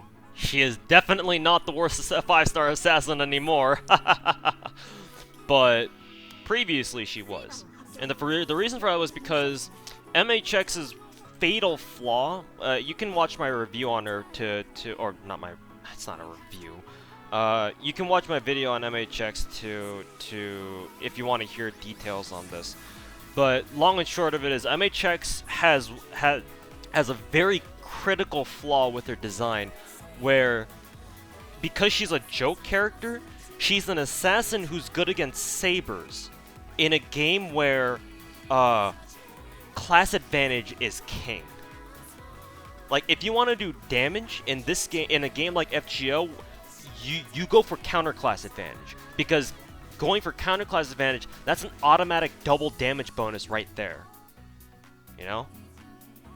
And if you don't have that, like MHX is an assassin, so she doesn't get class advantage against sabers, who she's supposed to be good against, you're going up a hill from that from that point, just from a damage perspective.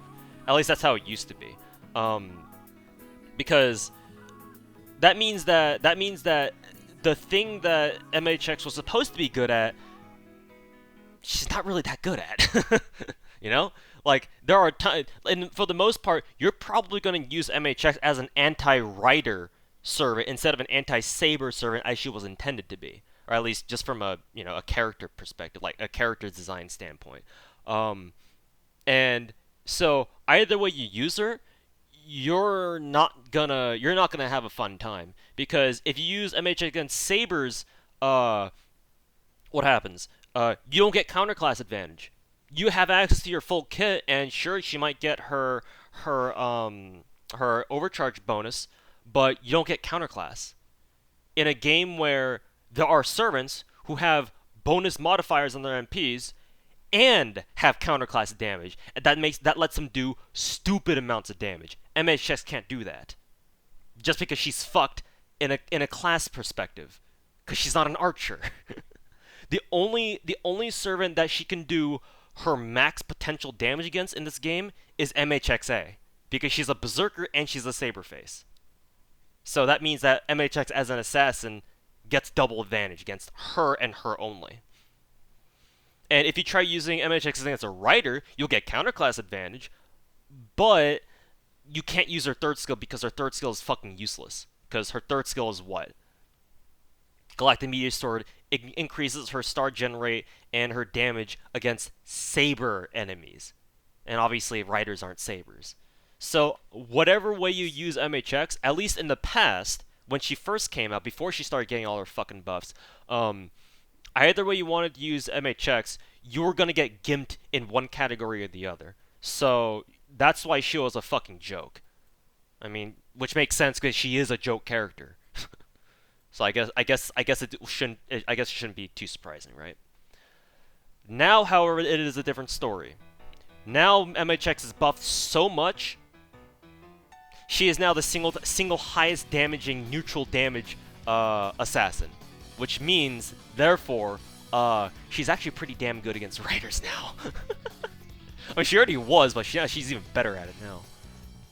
So unironically, she is now probably not a bad idea to use against Riders, which is very strange to say. I mean, hell, even against Sabers too, if you really think about it, right? So she's gotten so buffed that her problem with her damage problems in the past that she had in the past don't really matter anymore. At least they matter a lot less. Let's just put it that way. Which is hilarious. But that's the world that we live in now. We live in a timeline where MHX is no longer really a joke. If you can believe that. Which I'm sure, if you liked MHX to begin with, I'm sure you are not complaining about that. Second highest. Either way, her damage output is actually pretty high now. Let's not take away from that. Also, who should I stick into Dorm now? Maybe I should start working on my next Yuki. Go ahead and put her there. This chappie's at level 100 now. Where's Yuki? Alright, she's level 90, so she's down here.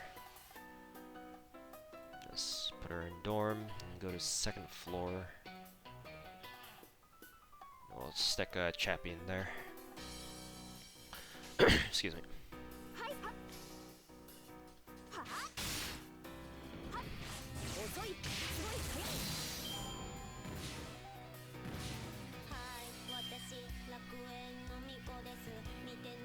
Oh, right.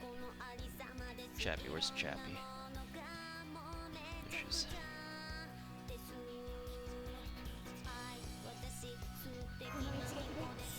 Okay. Oh, also, for whoever wanted to see how many level 20s I have, let's see, Sandy, Sarah, Enterprise, Siri, Miyuki, Aya, first Yuki, Nagato, the two foxes, Osakabe Hime, Genie, JB, Sam, or Helena rather, Noshiro, Mami, well, actually no, not these two. I'm still working on those two. So that's what, 2 full rows of 7? Yeah, so 14. And we have more down here. War, Washington, Bell, Hood, Integra, the 2 other foxes, Okta Alter, Cleave Dead, not Poi. So that's what, another 1, 2, 7, 9, 10. So like what, 24? Currently working on maybe getting... Who's the closest to our next 120, actually? Actually, Poi is probably going to be next one. She's super close. After her, probably going to be like Mami or somebody? No, Noshiro. Probably Noshiro, because I love using Noshiro. It's probably going to be her. I really need to level up Centaur and Mami, though. Especially because we got Intrepid coming along. Is her name Interpret or Intrepid? I always thought that you pronounce your name Interpret instead of Intrepid, but I guess the Japanese pronunciation implies that it's Intrepid, not Interpid. Yeah, MHX was dog shit in the beginning, and over the it was 4 years in the make. her buff was 4 or 5 years in the making, and now all of a sudden she's no longer a joke. you could make so many memes about that, I'm sure. Who's the worst 5-star assassin now? Honestly, I don't know. I mean, assassins as a class are pretty gimped, but I mean, at the very least, you can make a case that all the 5-star assassins have their uses. So I'm not sure, unless I'm just forgetting somebody, which I definitely could be. For right now, unless I'm forgetting somebody, I can't think of like a 5-star assassin who's like, oh yeah, this one's trash. Like I can see a use for every one of them, personally anyway. So, and before someone points out to me a 5-star assassin that I completely forgot about, I'm just like, oh yeah, them. Oh yeah, I forgot about them. Consort U is 4-star, not 5-star. 4-star servant, 5-star design. Am I right? You mean the SAO collaboration? Keck. Omega lol.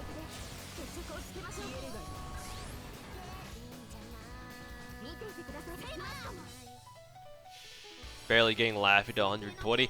Getting not serv I almost called boats servants in Agilane. Getting boats to 120 is tough. It takes a while. Takes a while. So you're definitely not it's not like you being slow or anything, it's just meant to take a while.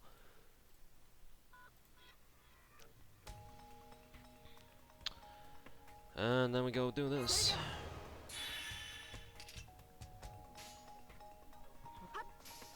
Be careful who you call ugly. Ayaya. Yeah. Yeah. Assassins are supposed to be more for utility, yeah. Which is why they have the 0.9x class mod. But the thing is, the reality of FGO is that there's only one class that can counterclass riders, and that's assassins. You know? So yeah, sure, assassins may be supposed to be for like utility and stuff, and true enough, that's what most of them do, right? Provide some sort of utility, whether it's star gen or buffs or whatever. Mainly star gen, of course. But the thing is that in FGO, like I said, there's only one class that's good against riders, and that's assassins with like actual actual counterclass advantage. If I can stop stumbling over my words so much. And as we all know, FGO is a game that's all about counterclassing. If you're not counterclassing, you're not optimizing your damage. At least not in most cases. So, yeah, that exists, right? So yeah, true. Assassins are for utility, but then again, you're not going to use a fucking, oh, what's a class that's mainly used for damage, like sabers, right? You're not going to use a fucking saber against a rider. If you want to optimize your damage, no, you're going to use an assassin. And it's unfortunate that you still need to deal with a fucking 0.9x damage mod as an assassin just because you're using an assassin. It's unfortunate. Yeah, this is bad apple. Semiramis is the best farming assassin. For setups, I still prefer Shutendoji a little bit, but that's only because I'm a guy with fucking more scopes than he knows what to do with. So I'm a little bit biased. Why did FJ even invent the class damage mod? I mean, oh, you mean like the 1.0x to 1.1x? I don't know. Fuck if I know, dude. Remember, FGO is a game where the devs really try to concentrate on like the lore, because that shit is important, apparently.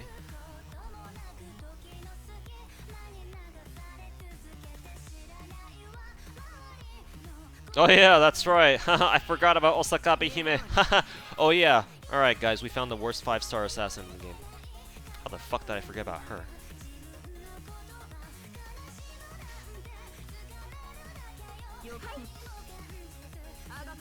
Small Enite, by the way.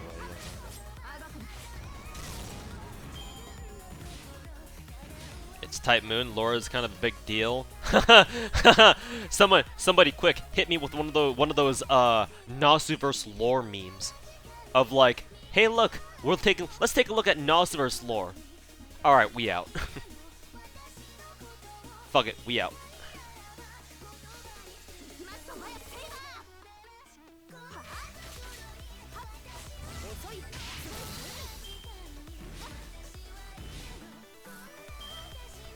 And she isn't even that bad anymore due to her AoE quick buff. Now, does she have that on her NP, or does she have that? Is that on a skill? If that shit is on a skill, then yeah, she's actually pretty good. She'd actually be pretty decent, just as a straight up crit support. I will in fact look for it myself. Oh, yeah, it's on her skill. It's her first skill buff. Oh yeah, then in that case, yeah, she's actually not bad. She's actually not that bad. And she got an MP damage. Well, her MP doesn't even do damage. She does have an MP buff that gives everyone a quick buster. So yeah, honestly, with both of her buffs, I can see her being used as an alternative, like an alternative support, alternative quick / buster support if you don't have a Scotty. I can see that, yeah, I can see that happening. I guess her only problem, what would make her super good though, is if they gave her like one last buff that turned one of her other skills into like a star bomb, kind of like how Mozart can give like the party like 50 crit stars. If she gets like a second skill or a third skill buff where she gets a star bomb on top of that, like maybe at least like let's say like 20 to 30 stars, oh, she'd actually be super good actually. Yeah, with her two buffs combined, she's actually not bad. She's actually not bad at all. You can get some use out of her.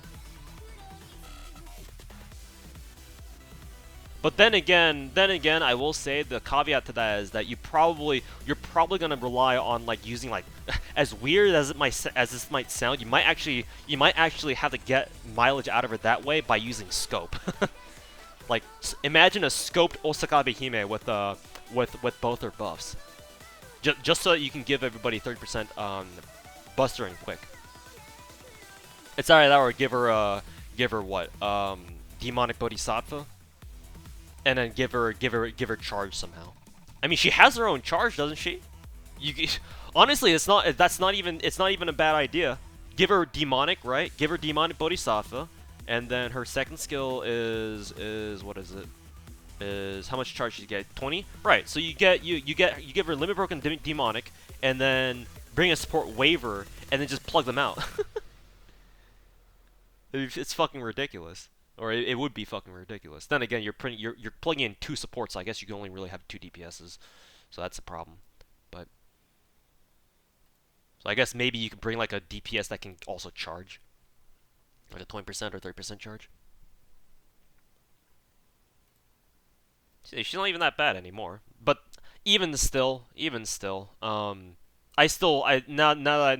that people point out Osakabe Hime to me, she probably still is the weakest 5-star assassin. But like Twitch chat said, you can still get her uses. You can still get your uses out of her.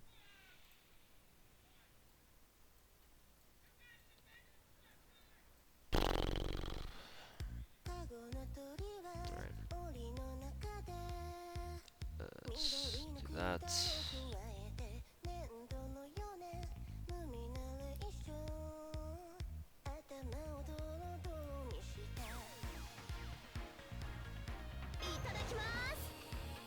Thoughts on Wu Zetian, the strongest 4-star single target assassin. Do not underestimate her damage. Also, if you don't have Scotty, she's basically your go-to quick support.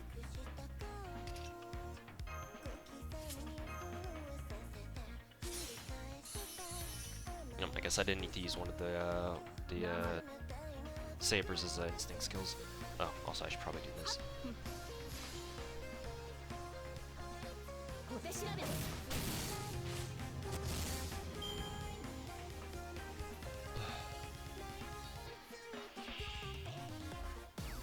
Wu is also a cutie too. Well, I mean, I guess if you're into Chinese lollies, dominating you, I guess. Sure, be my guest. if that's what tickles your fancy, I guess. But no, she's actually a solid assassin. Do not underestimate her. Just because she's permanent and and a 4-star assassin.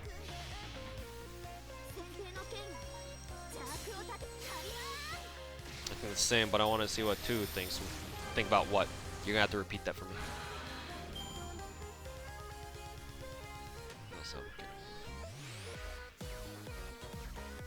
You're more into just this guy art?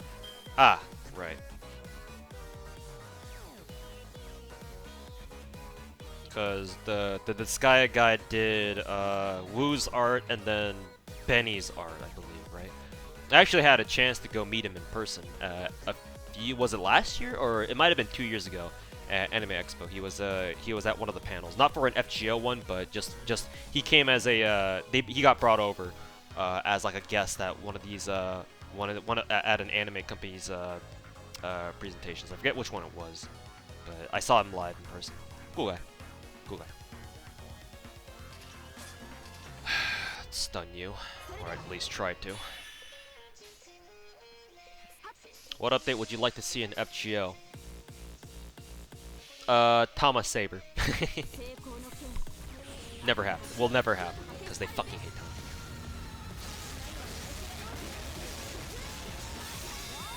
Are Okita and MHX on the same team? Good.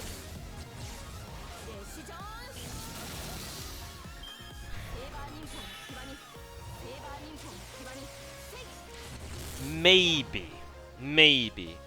Because the thing is that if you want to use, like, on paper, if you want to make MHX and, if you want to make those 2 work, on paper, they can, but you would have to designate one of them as a star gen support. Because both Okita and MHX can star gen, right? Because they both have, 2 quick cards to them. So, either one of them can handle star gen duty, and you have a support buffer as your 3rd, right? So, if you want to make those 2 work, ideally you want to choose one to be your dedicated DPS and the other one as your star gen, because they can. The good thing about those 2 is that they can interchangeably swap roles, and sometimes if you give them, like, you know, just like general CEs, like general performance CEs, and not one that's like super specific, then you can actually have them swap roles, or maybe even give them CEs that like have multiple effects on them. Like, hey, I'm sure there are CEs out there that boost, like, let's say buster damage and then increases their star gen or some shit like that, right? You can give them those, and then they can swap the roles on the fly, just depending on how many like what cards you get at what moment. So you do have that to play with, yes. Ideally, though, you want to dedicate the roles. You want to keep the roles in place, and how you do that is obviously by giving them, you know, Cs that lean them in one way or the other, towards one role or the other. At least that's how I would do it.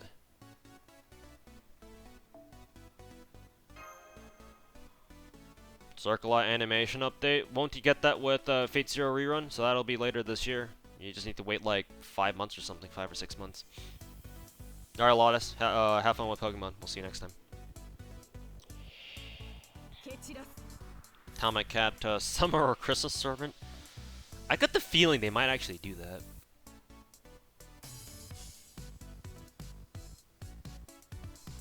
Hoping for Suzuka Summer. Oof.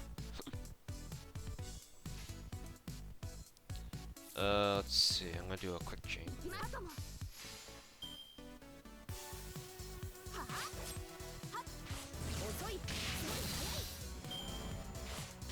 So is MHX best 5-star assassin now? I would hesitate to say best.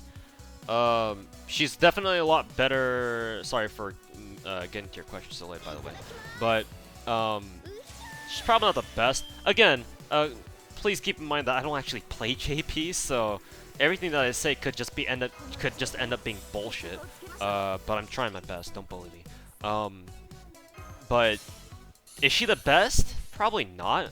But she's no longer the worst. That's for damn sure.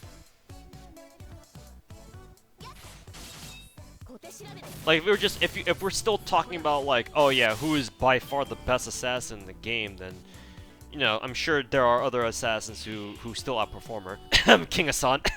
Post buff.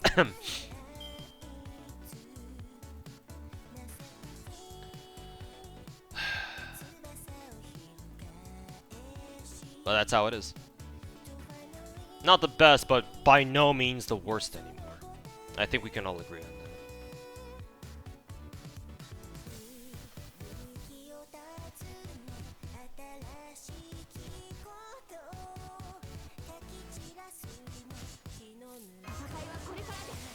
Is Jack still God tier? Given the fact that they haven't released a servant who's anywhere near Jack's level of raw star gen, yeah, in a sense she is. If you are but a poor and humble free-to-play who does not know what 2030 is or doesn't know that Merlin exists in the game as a servant, then yes, Jack is a fucking godsend. Or at least I would imagine.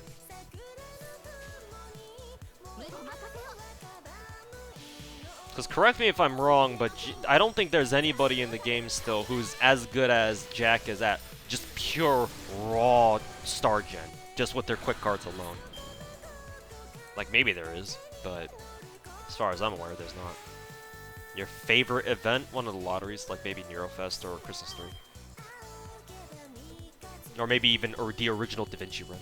Shit, I didn't, I forgot to charge MHX's fucking MP gauge. Oops.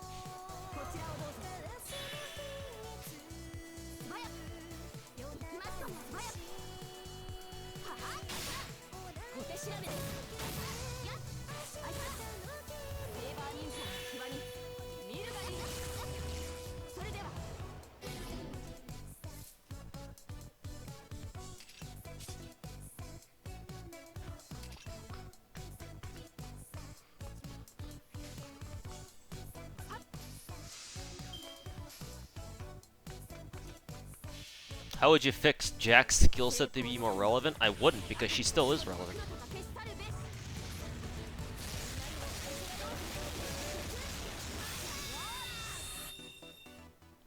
Like, Jack has a great skill set, even from the get-go. Like, you don't need to change anything about her and she'd still be relevant. Because she has her own quick mana burst. Like, she gets her damage from that, right? She has an anti-female damage mod, which is pretty fucking good, considering that we have a lot of female riders and a lot of female berserkers. And hey, it's still strong enough that you could probably use Jack against any other female assassin that's not a caster, and she'd still be able to fuck him up. She'd still be able to fuck him up real good. She has a buff removal on her second skill, which it used to be a joke 2 years ago. I always forget about that skill. Because I never used it. Like, her kit is fucking solid, bro. Like, yeah, after because she's a year 1 servant. Like these days, with DW putting out fucking servants like Super Orion and Mothman, shit like that, people tend to kind of forget about the OGs, but. Like, Jack will always be... She's kind of like Abigail, where she's always going to be your free-to-play's best friend. In a world where... in an account where 2030 and Merlin doesn't exist. Because how else are you going to get your star gen, right? If you have Jack, but you don't have any of the other, like, meme ways of getting star gen easily, then you fucking use Jack, dude. She will always be relevant as long as you don't have a 2030 or Merlin, and that's kind of the case with a lot of players, right? At least, maybe. That's what I would imagine.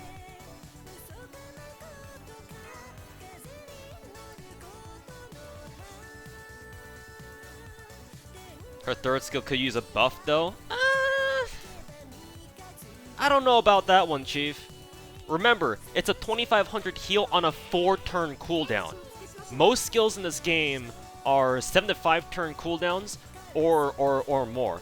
Jack's third skill is on a 6 to 4. It's a rapid. It's a low cooldown heal that you can spam, or almost.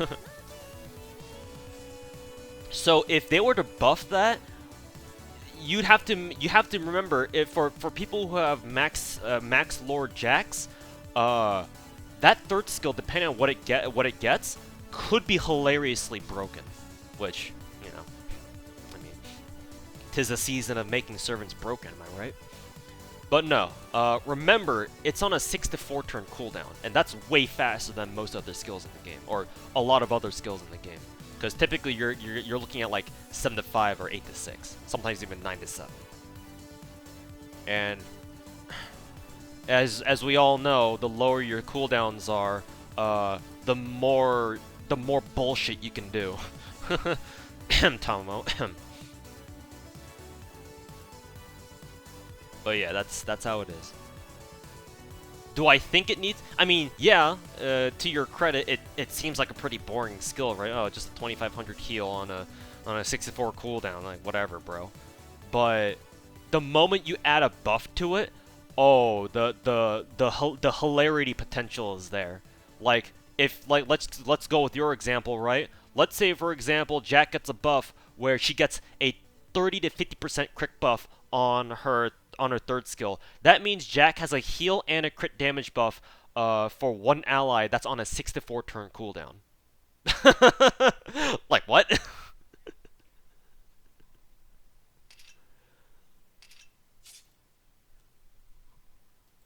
and we thought Waver's first skill was insane.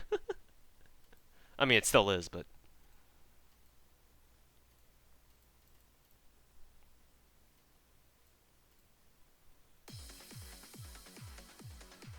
not trying to take anything away from our boy Waver, though. Justice for Helena? You talking about Helena Casa? Helena Casa is still really good, dude. Like, she's the 4-star Waver, my dude. Why aren't you using her more if you don't have Waver? Let's see here. I want to do... Let's try doing that. Honestly, I probably should have used the quick card. Apparently, Emad checks. Oh yeah, Emad. Emad, sorry. I actually don't know how to pronounce your name. Sorry. Both UHZ and MHX are saber faces, obviously. So Mordred gets her bonus damage against her. It is as was foretold. Shit, I accidentally hit the caster on accident. Whoops. Let me try to think. I wanna say they're still gonna get. I think we still have an Arch Chain on turn 3. So, let's see.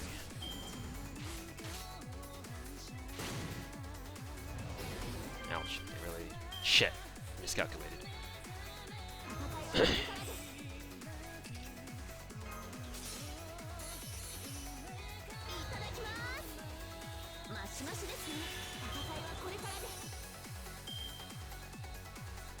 Let's just use everybody's instincts here. Fuck it.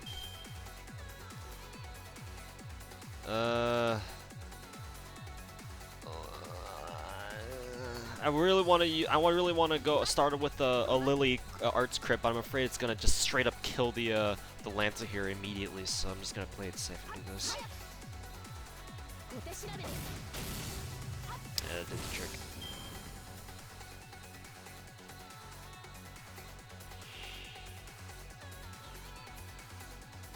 MP5 Helena is vicious. Yeah, especially if her second skill gets the MP damage buff, because that's a 50% MP damage buff. That's nothing to laugh at. The RNG on it is pretty rough because it scales from 50 to 80% chance to proc, but if you get it, that's a 50% MP damage buff. At least I'm pretty sure, right? Am I? Is that fake news? Or was I reading that wrong? Because last time I checked, Helena has a 50% MP damage buff. Oh no, I'm not seeing that wrong. She has a 50% damage buff. That's fucking insane, dude. That's a 50% MP damage buff on a 4-star caster. And most MP damage buffs in the game only scale from anywhere from like 20 to 30%. You're lucky to get it. You're lucky to even have an MP damage buff in the first place. And Helena's out here having a 50%. Granted, it's RNG, but still.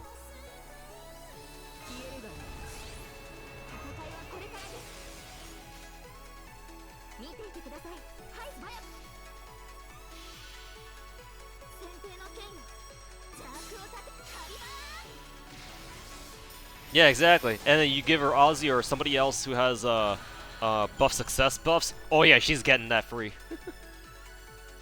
Helena's a 4-star. Yeah, we don't have a 5-star Helena. Both versions of her are 4-stars. So yeah, if you have her at a decently high MP level and she uses her own color buffs and then she manages to land her MP damage buff, oh yeah, you're gonna get some damage out of her. No questions asked. All right, let's see. Let's do this.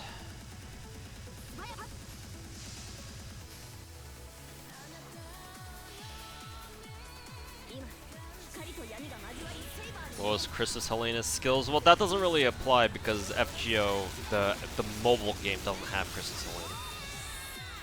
Obviously, arcade and you know, Mobage FGO handle mechanics a little bit differently.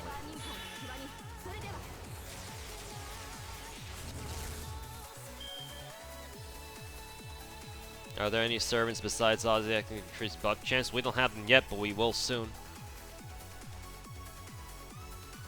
Lakshmibai has one. And I believe Lanling also has one too. The Chinese 4-star saber with the Lost Belt 3. It's like DW kind of figured like, hey, we don't have a lot of servants in a game who have buff success buffs. So let's start adding more. And they gave us Lanling or whatever his name is. And Lakshmibai. Kazgil is debuff chance, yeah. That's a bit different. That's not buff success. That's a debuff success.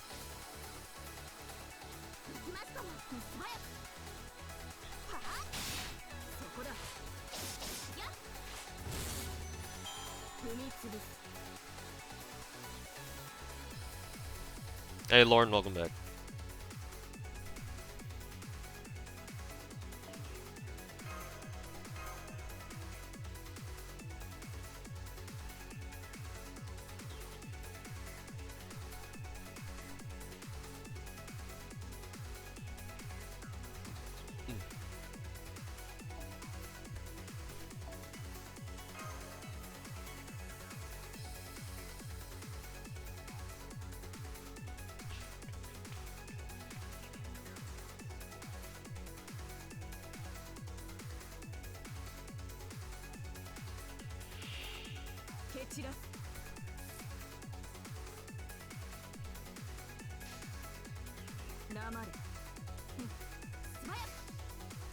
Does Kazgil's defense buff, debuff success affect death chance?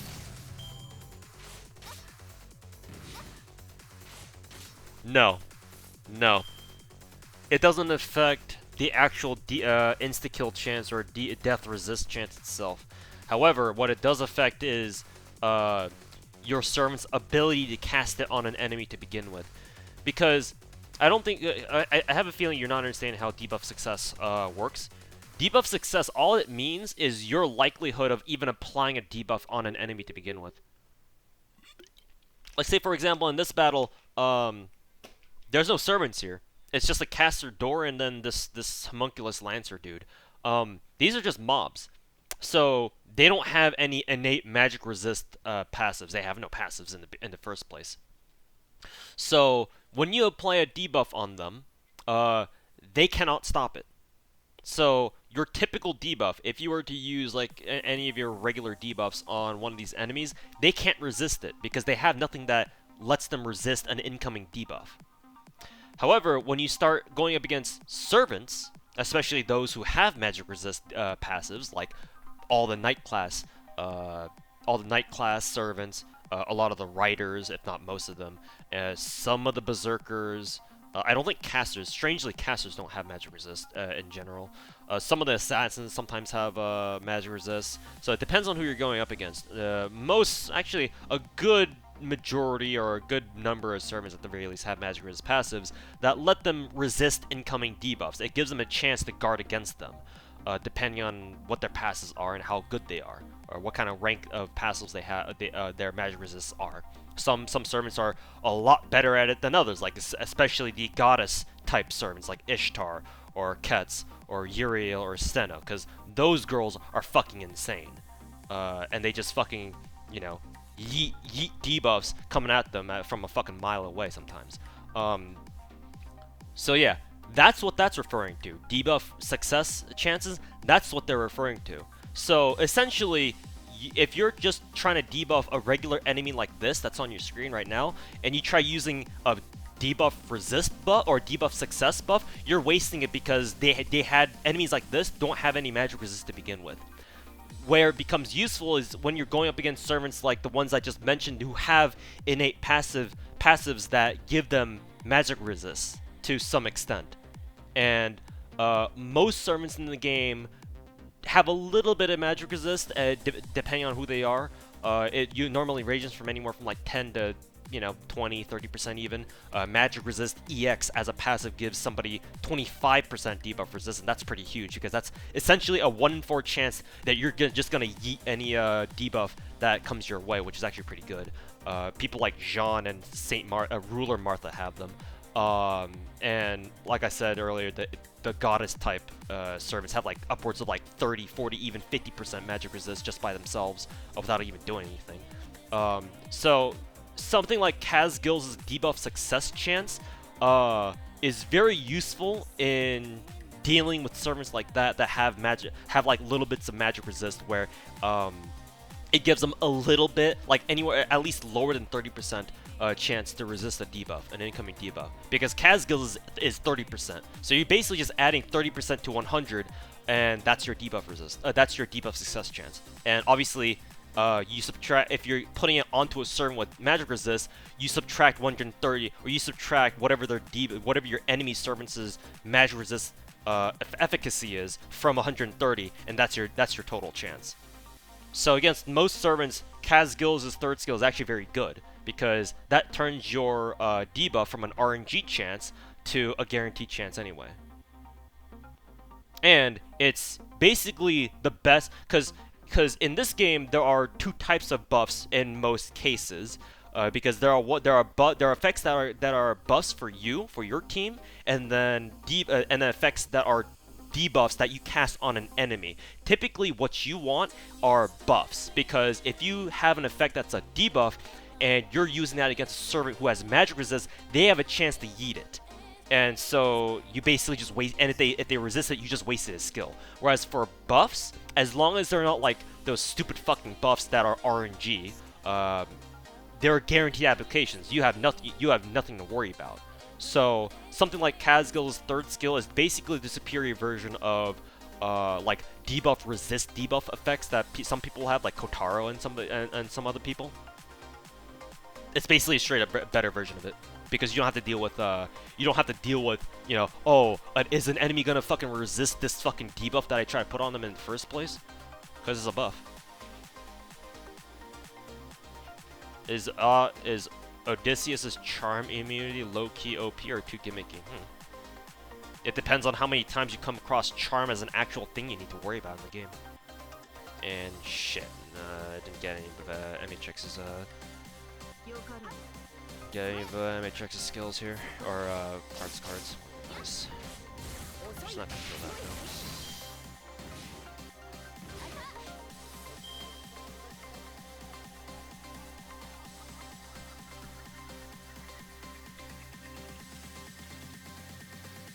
How much was MHX MP5? She took like 1,300 quartz from me, which was a lot more than I wanted it to be. Even still, in the grand scheme of things, MP5 MHX end up only cost like 1,400 Zen quartz, which is actually pretty nice. But because that's technically below average, but it's whatever.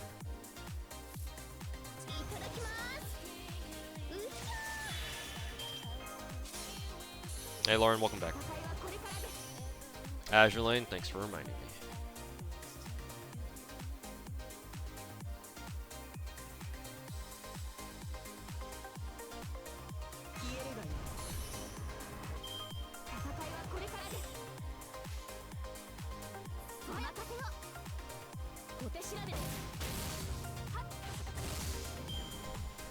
Yep, it is what it is. That happens.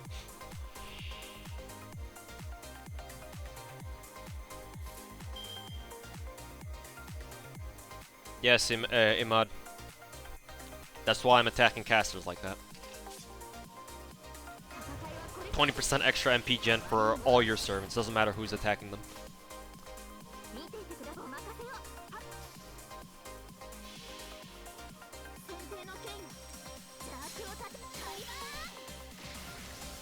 Yeah, exactly, Emerald Green. Which is a main reason why a debuff, resist debuffs are pretty Monka-esque. Because what if enemies resist that debuff? Then it's just like, well, fuck me then, right?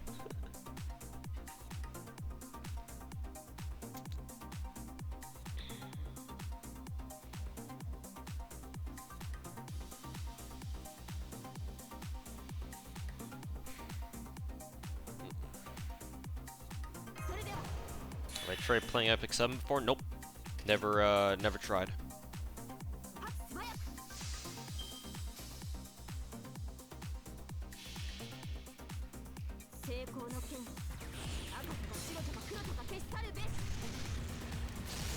It's been a while. Yeah, I just haven't been streaming in a while. Because I didn't really have a reason to. But I've been doing pretty well.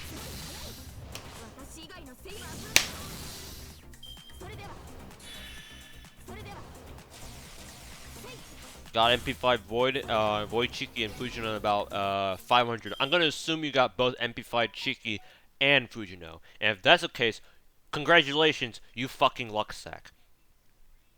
But no, seriously, glad that you got some good luck out of that.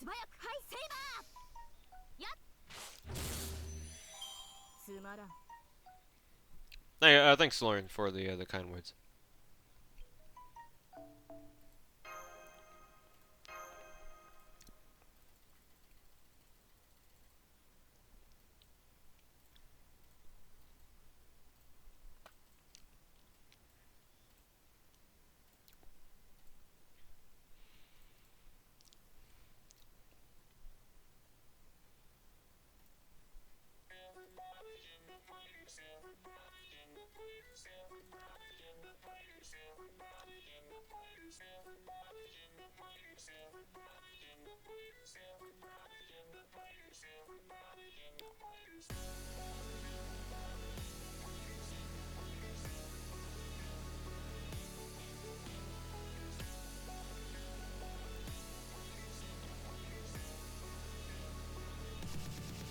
Do you need to use apples for the point ladder? You might have to, yes. Because 2 million points is definitely a lot, and we're already halfway through the event. Because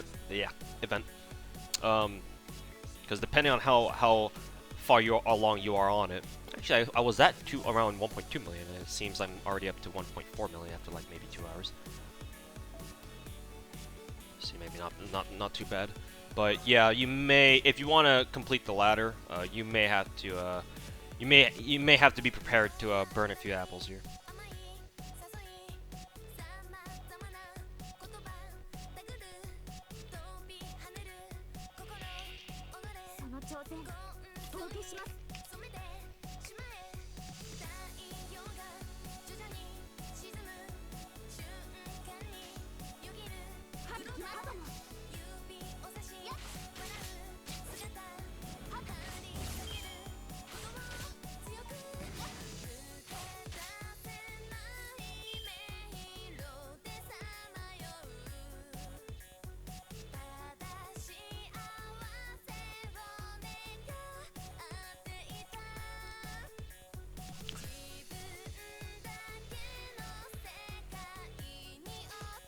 Ugh, no MHX cards. Ugh. That's pretty Monka.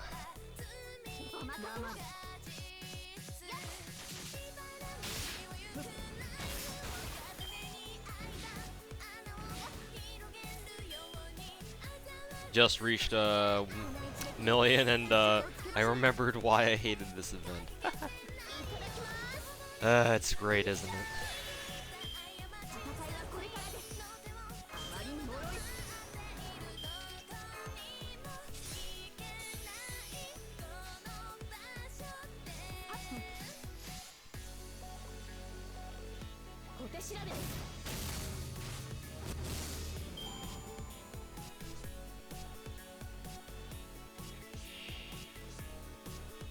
What's next after Saber Wars? Lost Belt, I think. Should be, right? Our next major content update is gonna be Lost Belt. Oh yeah, that'll keep you busy.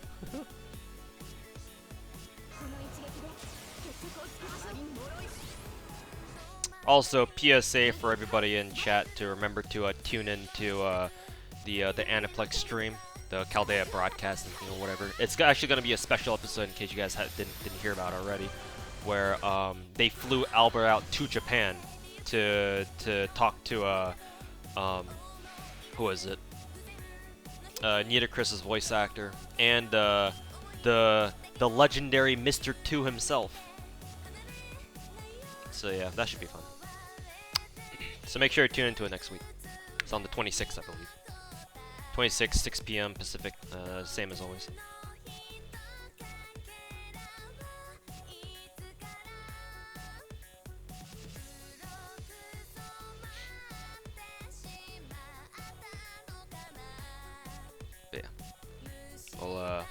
But yeah, we'll be having Lost Belt 1 on us pretty soon.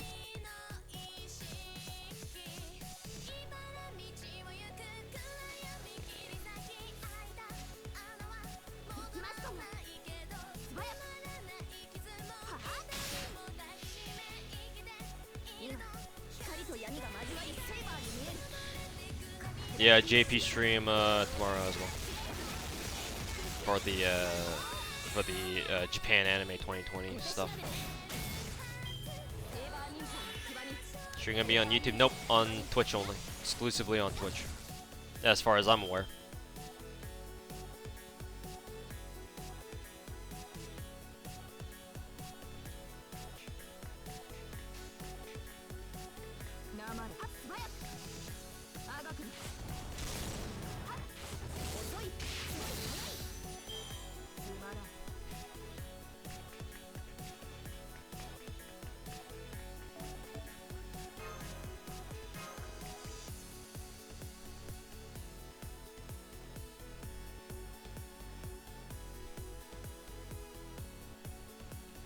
Legend of Crimson. You mean the Konosuba movie? Yeah, I think I watched that with friends a while back.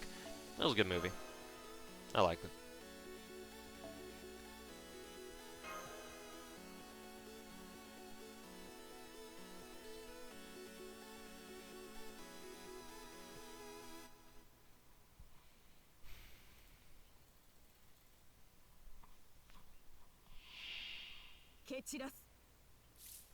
Did you all want to be in a theater with hundreds of other weebs during a pandemic? Not me.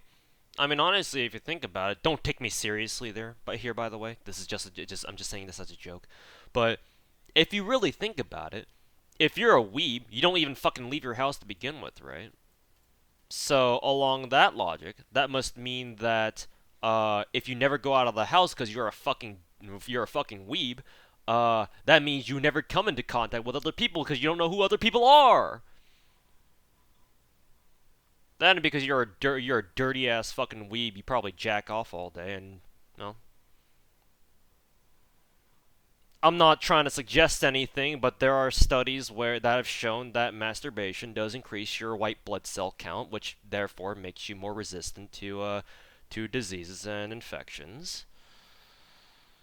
So maybe the answer to that, maybe it might be a little bit more complicated than you think. I don't know. Maybe it's not as clear and it's not as cut and dry as you might think it is. I'm just saying.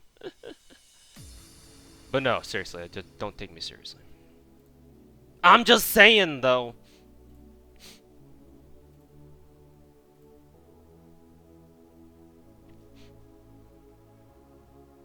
Did I finish the Azure anime? No. I haven't even fucking started.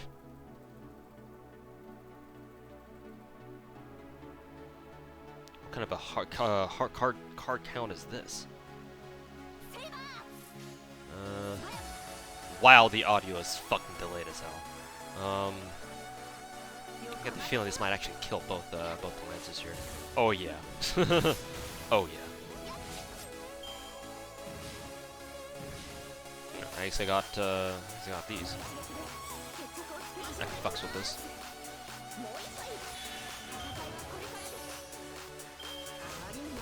I am immune to Corona. By the way, I don't think I've heard Mr. Mr. Schleiss talk about this, but in case you guys have any copper around the house, I believe there are studies that show that if you're exposed to copper, because copper as an element is naturally antimicrobial because it releases ions. As an element, copper releases ions that just naturally kill bacteria and viruses. If you're exposed to copper on a regular basis, you're probably gonna have a better chance of not getting sick. So if any of you play like copper instruments in chat, like if you're like a trombone, I don't know, like our instruments like sax, trumpets, whatever else, trombones, are they made of copper? If they are, you're probably good. So if you have something copper around the house, maybe give it a little rub.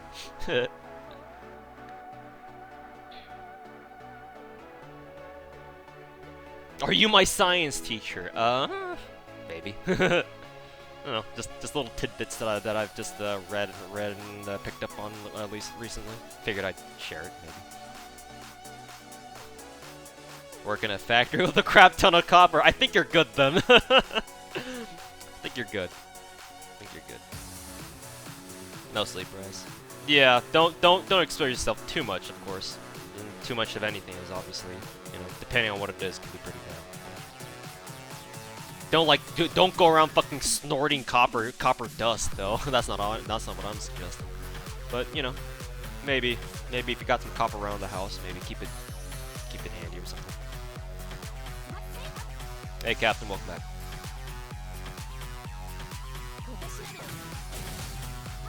How packed is your nearby Costco? It's actually not bad. It's only bad when you go in the morning. That's really about it.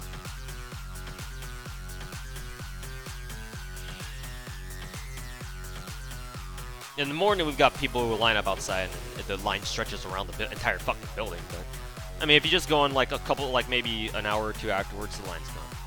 Then you just go in there normally.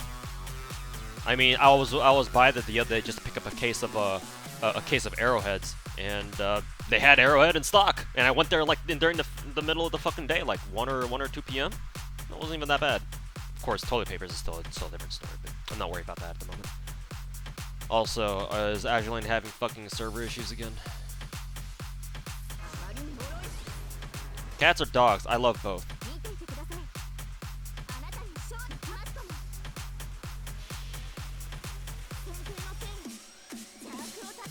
Cats are cool. They can hang out with you in the house. Dogs are cool because they can make you get out of the house.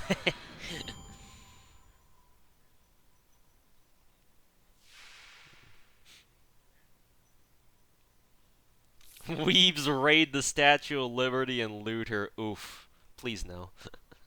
leave Statue of Liberty Chan alone. You leave her alone, damn you. Also, Azure Lane, why do you keep loading on me? It's still worth cost living? Well, not really, because, you know. No sales.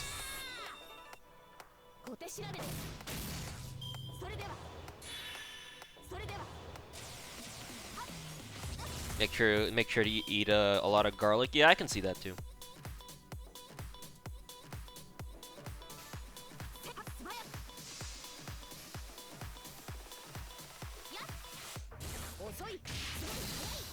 Not a server problem for boats. I don't know, man. I was having issues with trying to log on at reset yesterday night, or I guess earlier today at midnight.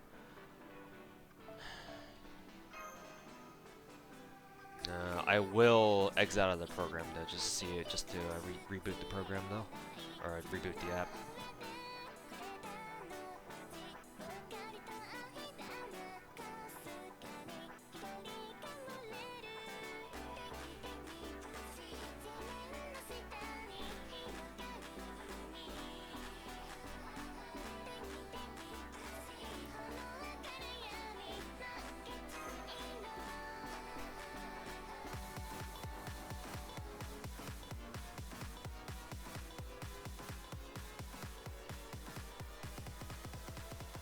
Might just be a hiccup.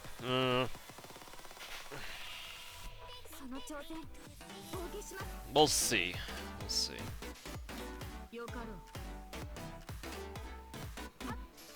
Is Lily a good servant? No.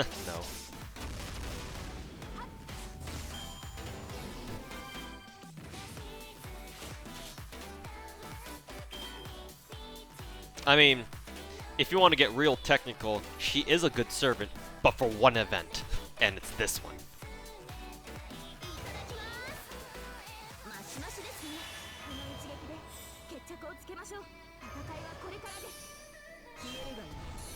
If you have no gold AoE sabers, then yes. I mean, technically speaking, if you want like a, if you want a solid AoE saber, you have Fergus. And he probably, legitimately, he might do more damage than Lily. I'd have to run the numbers on that though. Oh, alright, looks like we're back in.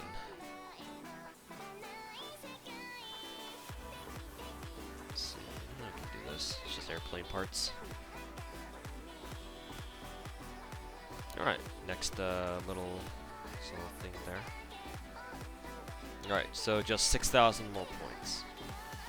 Just 6,000 more points, lol, lol-e, moon lol-e. Yes, I will pick this up. Feed me more attack textbooks, please.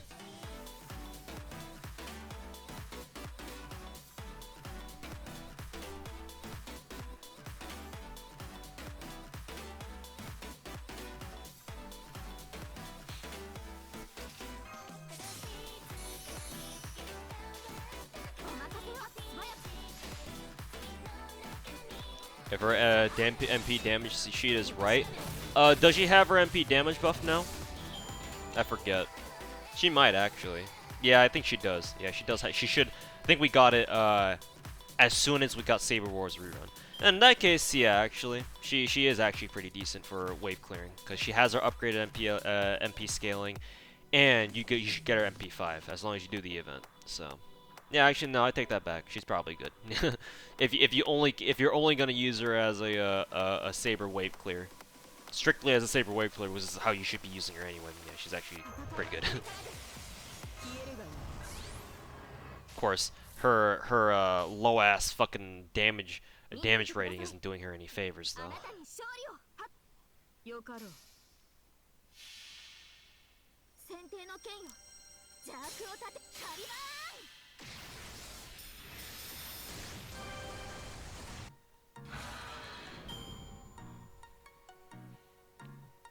Like cast her for I pictured her more as an archer. How would she be an archer? I mean, I know that FGO turned Sei Shonagon into a fucking archer for literally no reason, but why would Aya be an archer? What is she shooting? What is she firing? Wind? I don't know. That seems more like a caster to me personally.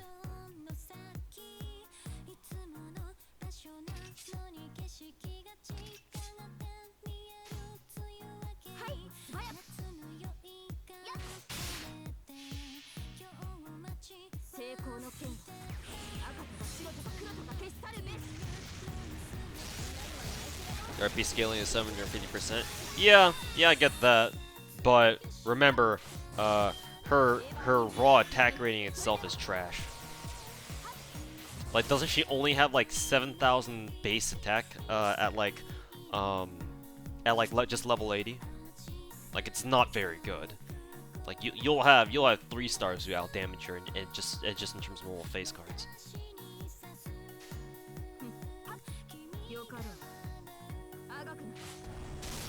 Kind of shocking. MHX-A didn't get a damage up for this event. She's not a saber, dude.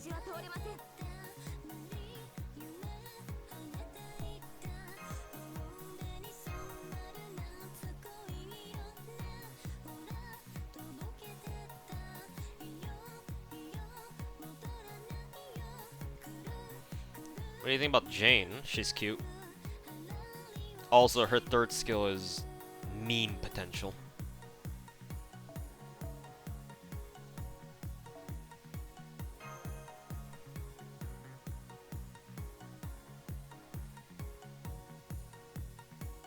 She's the alter of MHX still. Yeah, still not a Saber though. I mean, I would love it if we could actually use MHX as part of our bonus servants, but I mean, we don't. So I'm not too sure what else we can do by that point, right?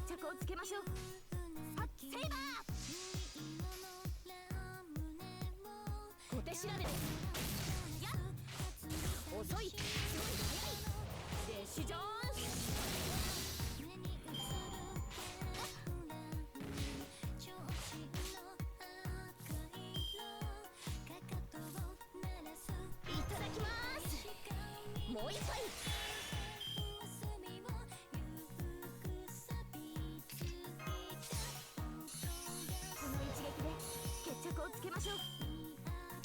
Let's not deal with the orange.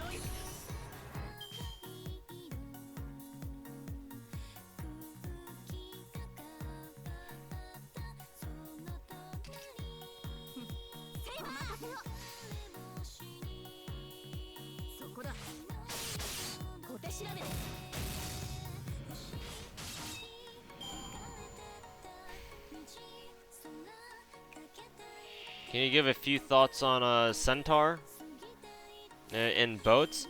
Centaur is one of the best carriers in the game. She's a light carrier who acts like a full-size carrier. You'll know when you give her double fighters. See how many fucking torps she throws out. Or was it? Can she equip double fighters, or was it double bombers? I think it was double bombers actually.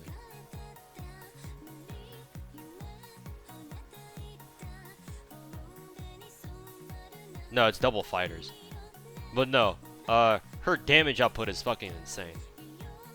Cause let's see, she launches every time she launches an airstrike, she launches. So she's every strike she's sending out, she double strikes and decreases enemy speed, so that increases your fleet's accuracy. And she does bonus damage against battleships. Does that include battle cruisers too? No, it's just battleships, but still. And she's a support carrier too, and then she yeah, she's a support carrier. So she's both DPS and support. So ideally with her, you want to either be using double or triple carrier fleets. So you get the most out of her her skills. That, and she double strikes every time she sends out an airstrike, so it's pretty fucking good. Like in fact, I'll actually use her. I'll replace one of my fleets just so I can use her to show you, if you can even see what's going on in the bottom left. But every time you use Centaur, and every time she throws out an airstrike, you can just see just how much shit she puts on the fucking screen. It's actually hilarious.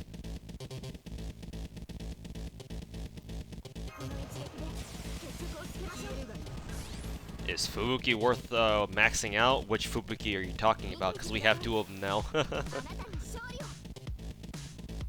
If you're talking about regular, the actual Azure Lane Fubuki with all the fucking skins in the game, then not really. I don't think she's like too special. But if you're talking about the Hololive Fubuki, like the Shirakami Fubuki, she's actually, yeah, she may be worth investing into, because she's a special destroyer in the fact that she can launch an airstrike, which is hilarious. I mean, granted, you're probably not going to do a lot of damage with it, but that means you have upwards of 4 screen clears at your disposal, which, I mean, it's worth mentioning. Hey, Dion, welcome back. The Hololive Fubuki, yeah, she might be worth it. She might be worth it. I get the feeling she's more used for like big brain fleet setups, fleet compositions though, because again, her main utility is her airstrike, and that airstrike basically replaces her, what is it? It replaces her torp. Is it her torps or is it her anti-air? It might be her anti-air actually. It's been a while since I last looked at Fubuki's kit, but it's her. I believe it should be her torp. or is it her bombers, or is it her her anti-air? Maybe her anti-air. Where is she? Yeah, it's her anti-air. So her airstrikes replace her anti-air. And what that does for a destroyer like Fubuki, or what that does for a destroyer, is that her airstrike essentially acts like a double, as like a secondary torp wave that can't miss. Or it can, but it's way more accurate. Because obviously when you launch a torp strike from a destroyer or a cruiser, you know, you have to aim it, right? Either that or if you're playing on auto, it can obviously miss. But on an airstrike, Fubuki's airstrike acts mechanically speaking as a second torp wave for her, and it's way more accurate because she's sending planes right over the enemy fleet, and it's dropping torps right down on their heads, because that's how airstrikes work. So she's actually very good. She's one of the when we got the Hololive collab, she's one of the better boats in the game. Or she's one of the better boats we got. Her and Aqua, I think, are the two top tiers. It's actually very weird how she works. Definitely very unique. But most of the time you're going to be using, I think she's more of a setup character or she's more of a setup boat where you're bringing her for her airstrike utility. Because that means that you can either use, like I said, you can either bring quad screen clears with a triple carrier backline, and then have her in that same fleet, so you have 4 screen clears in total with 1 airstrike volley, or you can bring her into a triple battleship or battlecruiser fleet, triple BB backline, and then still bring her, and you still have a screen clear to help clear, you know, to help deal with like enemies that, you know, like to spam a lot of shit at you.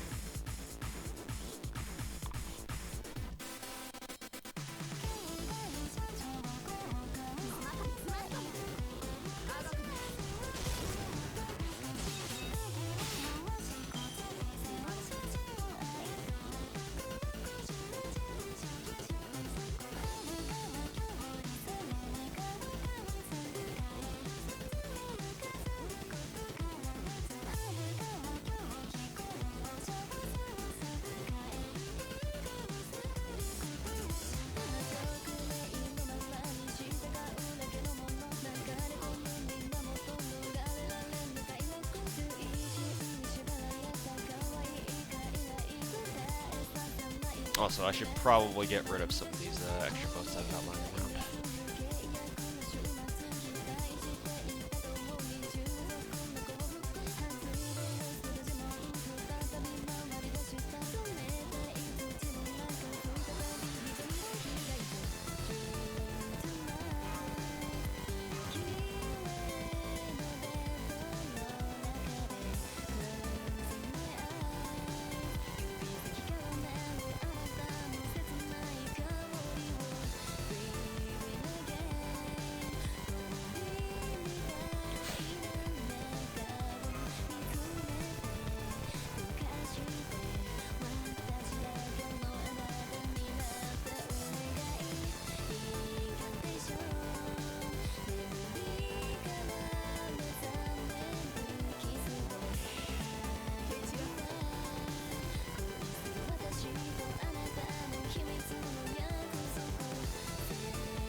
That should be good.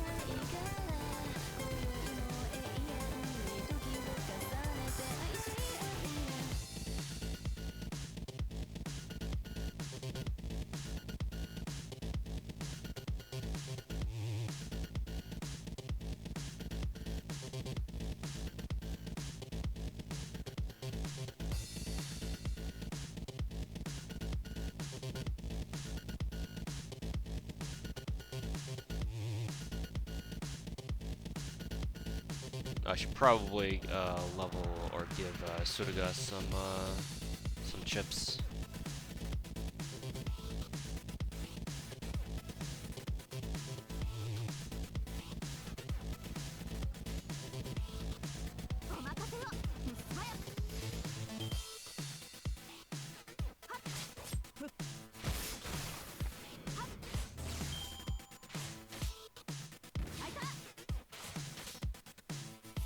So yeah, just watch Centaur just run around wrecking everybody.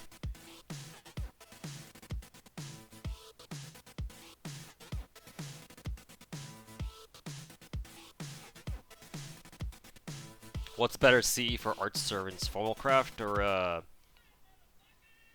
another ending? Well, another ending is better for arts crit servants. But if your art servant can't crit or they can't crit easily, then Fullcraft obviously.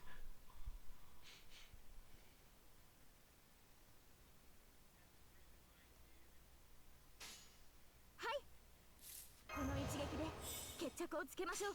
行きますとも。はあ。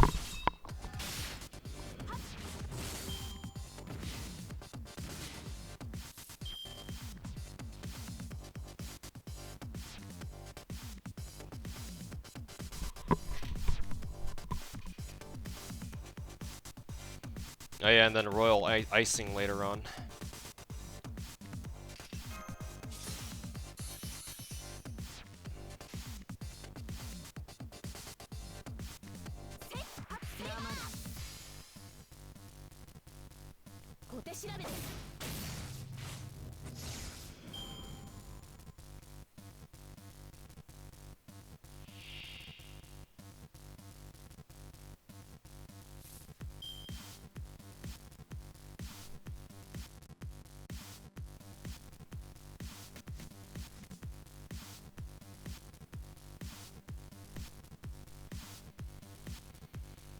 How about cute orange jet?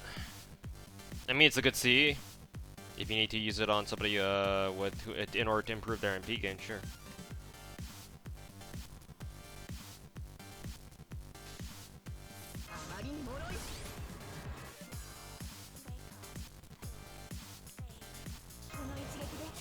Hey Royal, welcome back. I'm doing fine. Comfy FGO farming.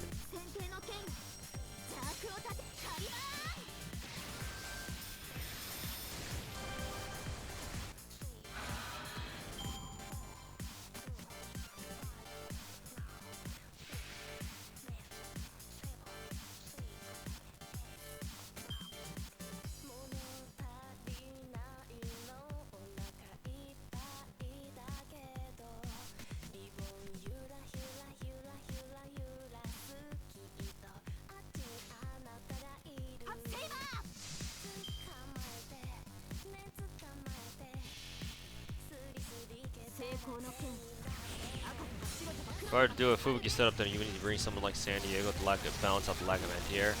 Yeah, if anti-air is something you need to worry about, then yeah, you may have to bring somebody to compensate for that. Did MHX really just one-turn that?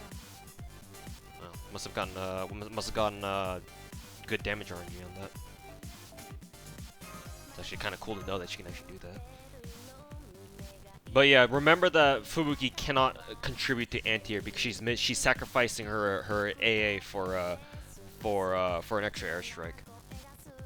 So maybe she's not exactly the best to bring along in worlds like 12 or 13, because obviously airstrikes will fuck you if you're not prepared.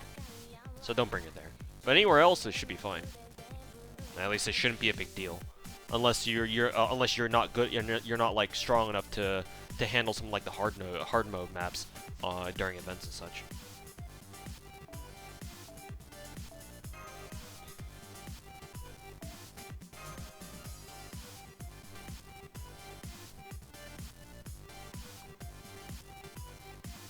Yeah.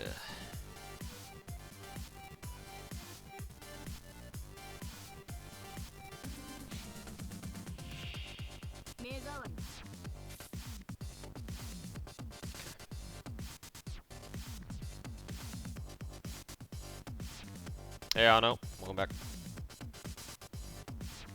Yeah, looking forward to Lost Belt 1. Then I can finally start degen grinding again for bullets. Bullets. Shoot many bullets.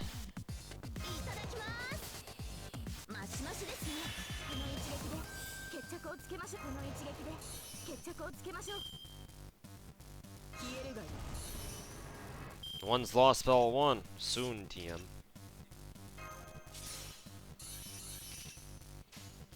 Very soon. Shit. MHX didn't even get all the as many crit stars as I wanted her to.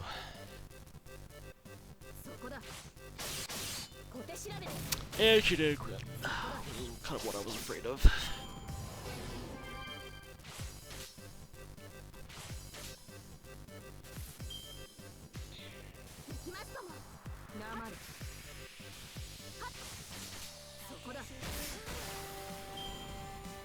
Since Battle Cats did an Heaven's Seal collab with Fate, does that mean no, Imad?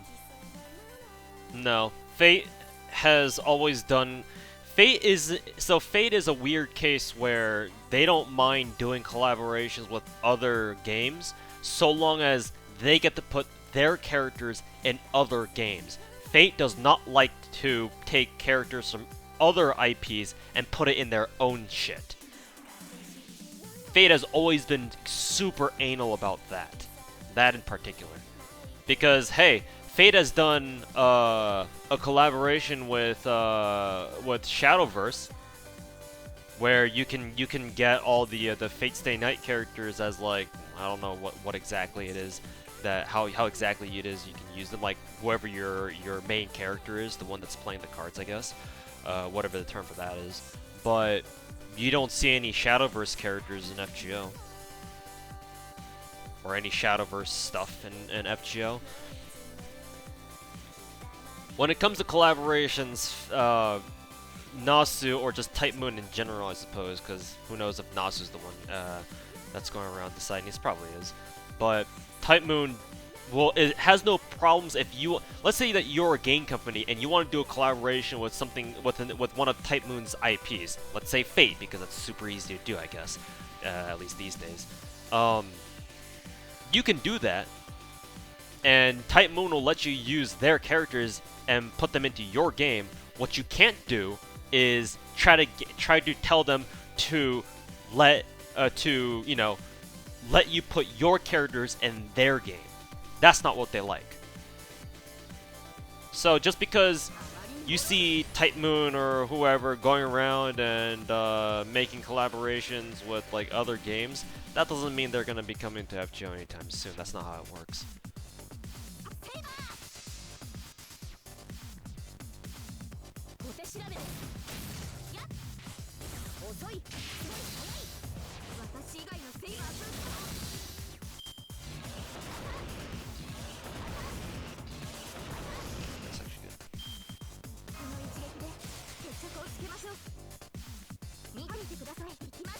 They're like, nope. Fucking nope.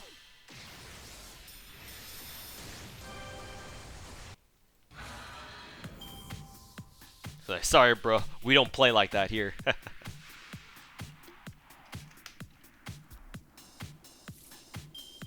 Yeah, I'm pretty sure Valkyrie Chronicles did a Fate collaboration too. It's pretty smart. I mean, sure, but it's like Type Moon doesn't really need to advertise that hard, I don't think. Everybody knows who they are. Especially now that FGO is a thing. Yeah, they don't... If Type Moon was doing that in an advertising venture, or as like an advertising ploy, so that they could promote as much of their stuff to as many audiences as possible, sure, that's understandable if you weren't Type Moon. But they're Type Moon. Everybody knows who they are. They don't need to advertise their own shit like kind of what they're doing now to really like spread their appeal, because they've always been there. And FGO is a thing, right? Like, that's understandable if you're, you know, I guess a quote-unquote up-and-coming game, I guess. But then again, the catch-22 is, you know, if you're a lesser-known IP or company or whatever, no one's gonna let you get away with that. Type Moon can get away with that because they're Type Moon, so they do it, even though they don't need to. Cause fuck you, I guess.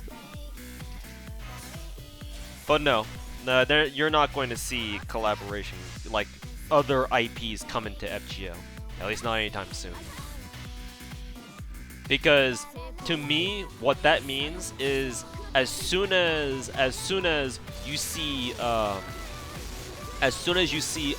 like characters from other IPs start coming to FGO, that opens the floodgates. Then that means that anybody can come in, you know? If that makes any sense.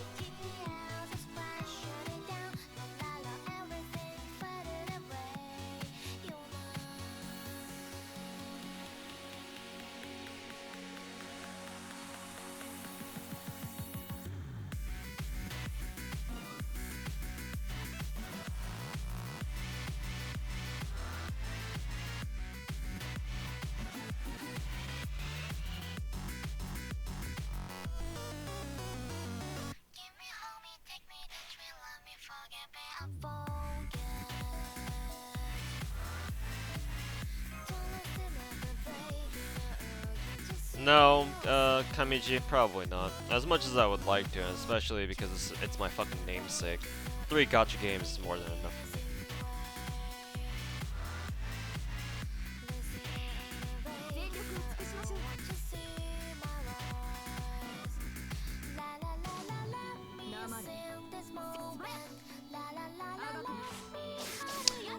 Is this the song that somebody made that MHX MMD out of?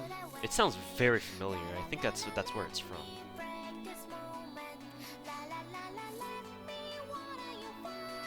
I was like, wait a minute, I've heard this one before.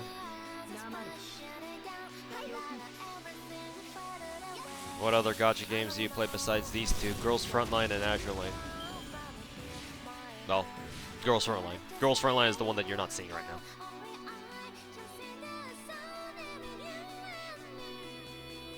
They can add a fake character to Blaze Bloom? Yeah, they can do that. If they really wanted, they can do that. In fact, if you, since you brought up a fighting game, what is it? Nitro Plus Blasters is another fighting game, though it's made by, obviously, Nitro Plus. Geno Urobuchi and Nasu are fucking butt buddies, and they're homies. So, yeah. That's why Saber is in Nitro Plus Blasters. And that's a pretty recent fighting game, right? And I've had somebody come into my stream telling me, hey, the guy who made Cross Tag is a huge fan of Musashi in FGO and wants to put Musashi into Cross Tag. So I guess depending on how things go, and if that Cross Tag guy decides to tries to seriously pursue that to make that a reality, then yeah, sure, there shouldn't be any reason why Musashi can't be in Cross Tag.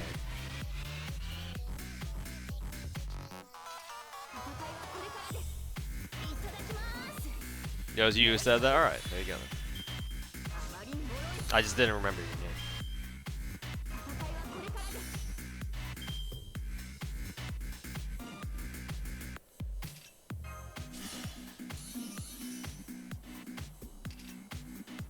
Do I have all the buffs active? Should be.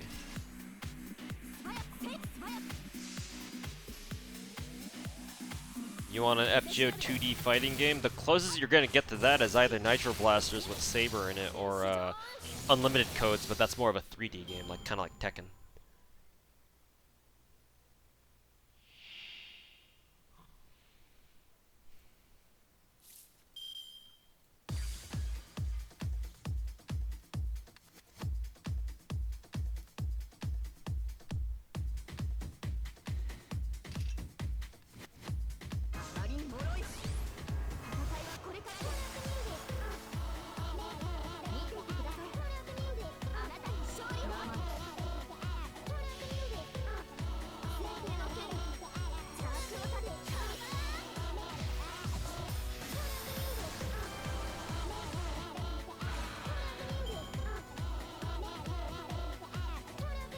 LoL Unlimited Codes is all infinite combos. Since it's older and very busted, doesn't stop people from playing it competitively. I mean, you could argue that with fucking Ultimate Marvel vs. Capcom 3 where half the goddamn characters that people use all have infinites. But people still play that game for literal years. For like, what, 2 decades? People still play it. Just because a game has infinites doesn't mean it can't be good.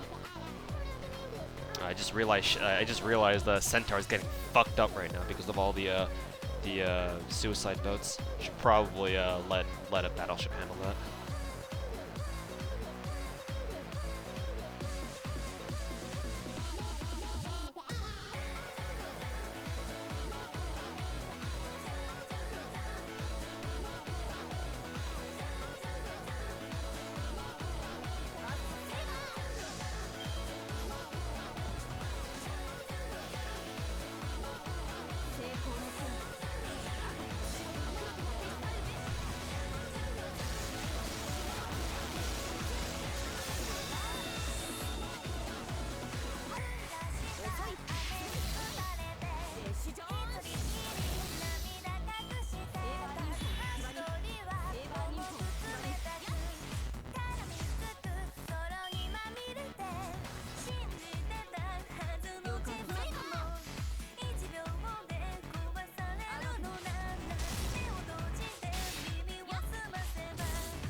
Back to using the rescues.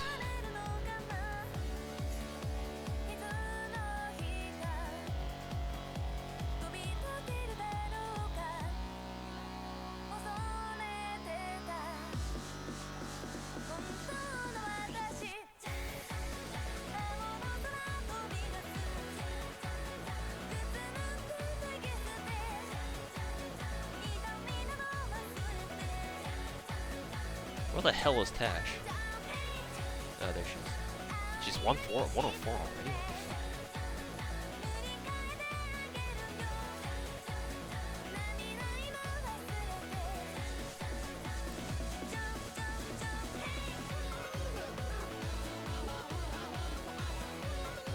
What are the chances of Serbians getting into boats? If Azulane wanted to put fake characters into their game, then sure, they could probably pull it off. I mean, they can. Here's a perfect collaboration event for you, Yostar. Bring Tomo and Nero Caster as boats. There you go, easy money. Tomo is a carrier, Nero Caster is a battleship. It makes perfect sense. Easy money. Easy fucking money.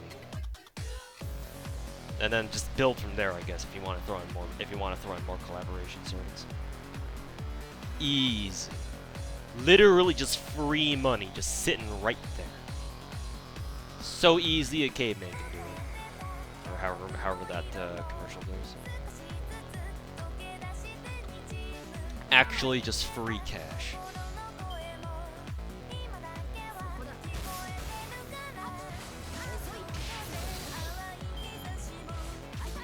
Alright, D's. Thanks for hanging out. We'll see you next time. Nero Caster is Azulane inspired? No, not true. She's Kantai Collection inspired. Back when Nero Caster was released, Azulane was not really a thing. And even if it was mainly limited to China and wasn't getting popular yet. Nero Caster is most definitely a Kantai Collection reference.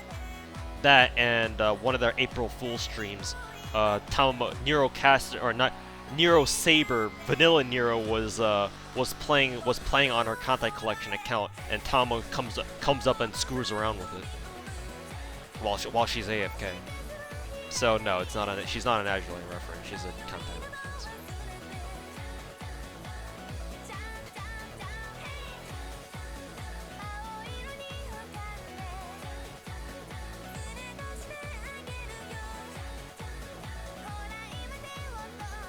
How's farming going? That's burning pretty well.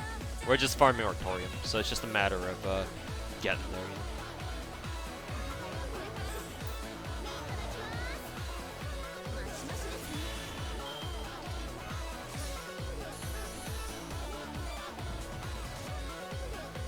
I should know better than to rely on a 90% chance. But we're gonna get out of the way. There we go.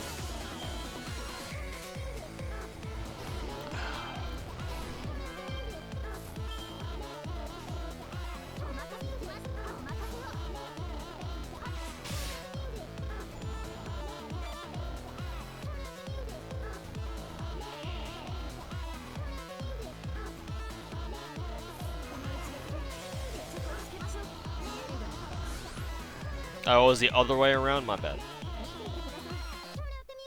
I must have interpreted it wrong.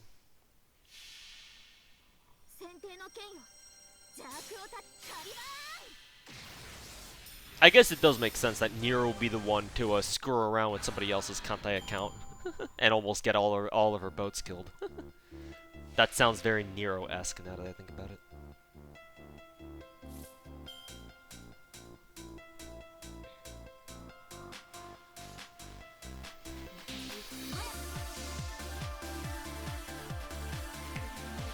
That definitely sounds like something she'd do.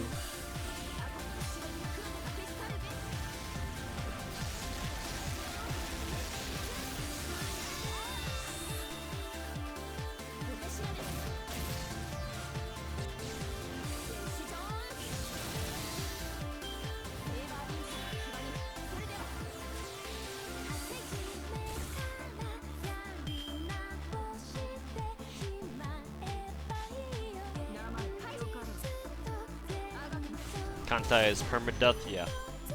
You lose your boat if she's not a flagship, she's gone forever.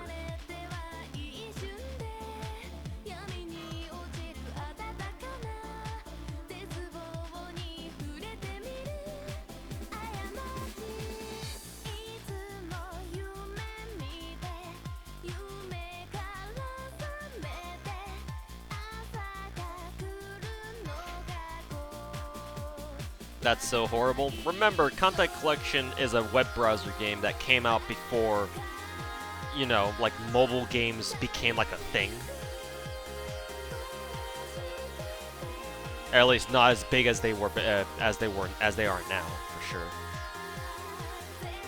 And it was originally designed to cater to like the hardcore, the small and very niche hardcore like Navy World War II community that was in Japan at the moment, at the time. It wasn't meant to be a game that was supposed to cater to like, you know, a wide audience, right? Or at least it's not as big as it turned out to be. So that's why it has all those fucking bullshit game mechanics and whatnot that you have to fucking deal with. It was never designed to be user friendly. And then it got popular all of a sudden.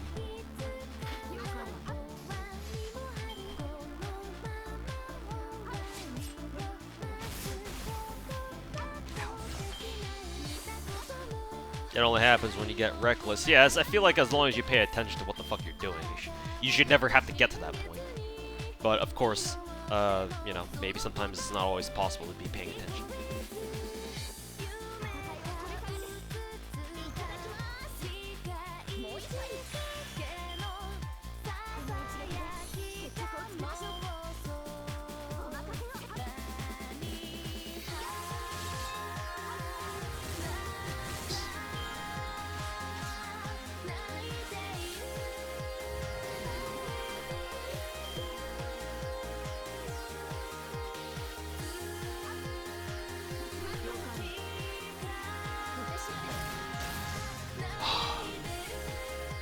Thanks for Zero for the host.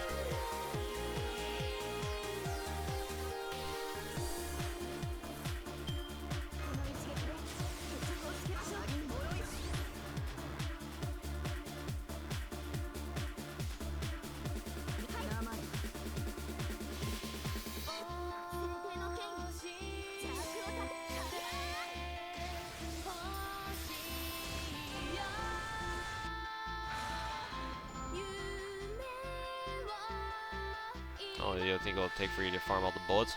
Depends on how lucky I am with the drop rates, and yeah, that's basically it. How lucky am I with their drop rates? We'll find out. Farm's going well. I'm just farming Artorium at the moment, just to complete the ladder. Everything else is done.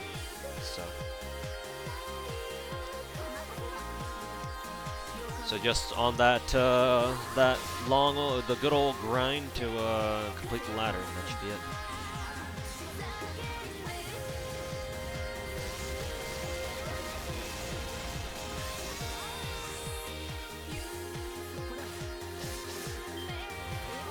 Am I hyped for Lost Belt 1? Yeah. I'd like to get Cheeky Breaky.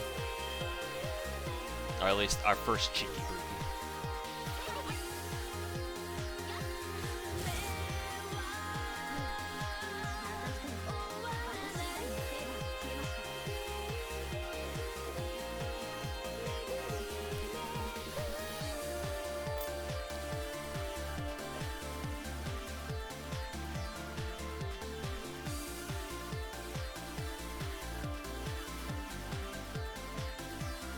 Actually, at this pace, I'll be able to clear the ladder in no time.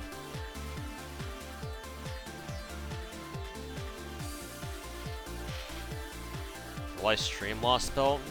Maybe the farming. The story, I'll probably go through it on my own, because I actually want to be able to read the fucking story. How soon as Lost Belt? I mean, it should be the first major content update for April. Should be. But we are having the stream for it next week, so we'll see what happens.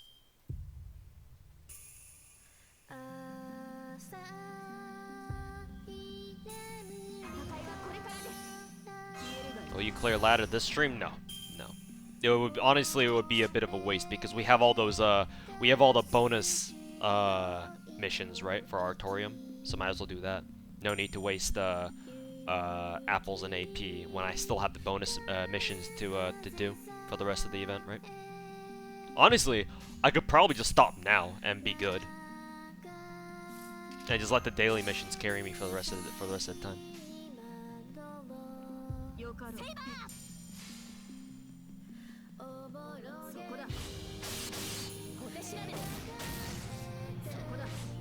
Did MHX not crit again? What is with MHX and not critting anything below 90%? Excuse me.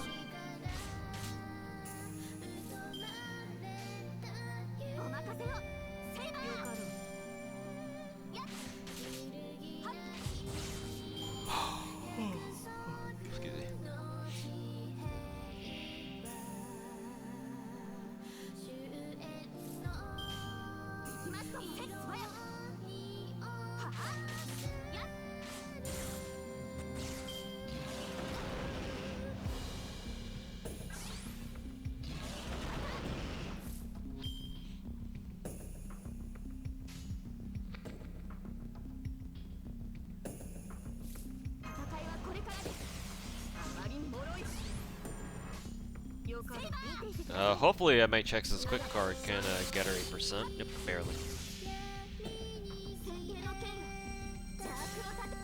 How much do the data quests give in total with around 150% boost? Do you think I know the numbers, dude? Go to the wiki and punch in numbers yourself, my dude. I don't know how you expect me to know that, such a specific question like that.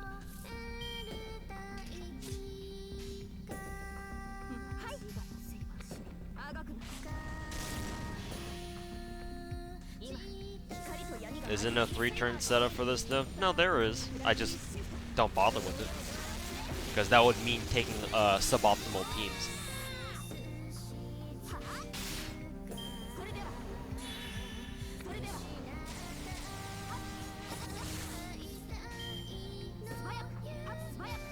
Should you try to minimize the amount of turns on this map or just maximize sabers? Whatever you want to do, my dude. Do you want to go for AP efficiency or time efficiency? It's up to you.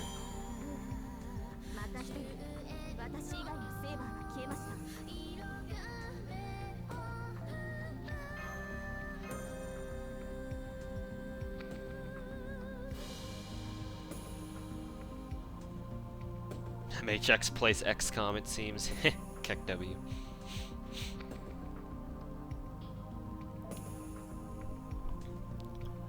Honestly, yeah, I think I'm just gonna spend the rest of the time just farming steaks, because I'm basically done with the event.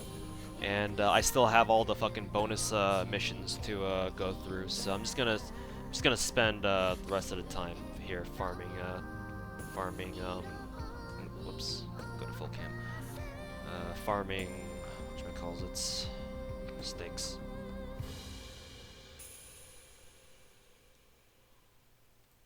There we go.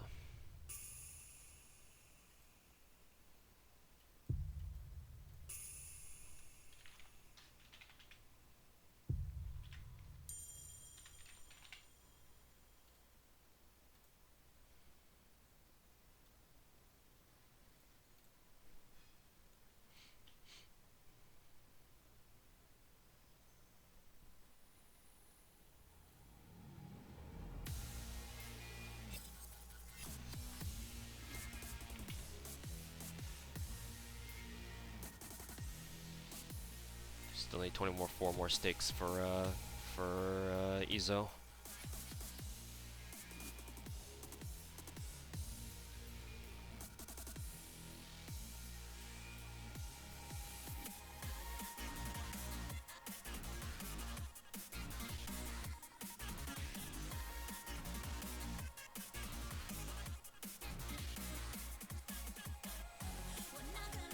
How many points did the rest of the dailies give in total?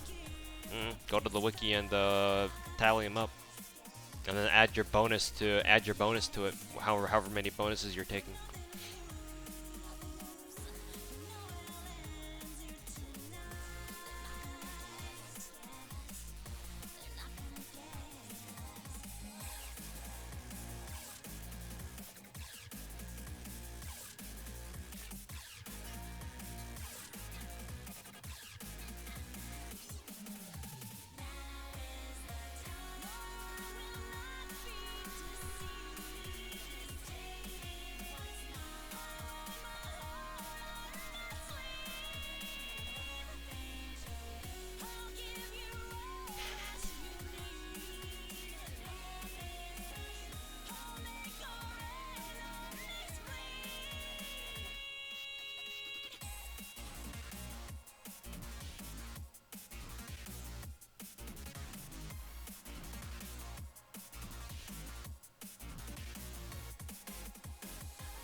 Seems like I found a bug. What bug?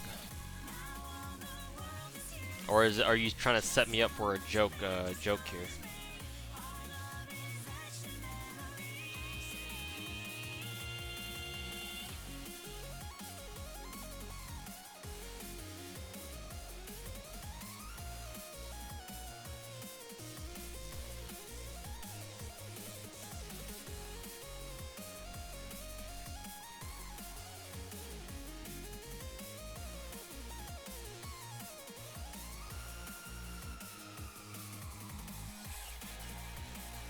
Did I even get any stakes from that? I was not even paying any attention at all. Lol. I'm going to assume the answer was no, but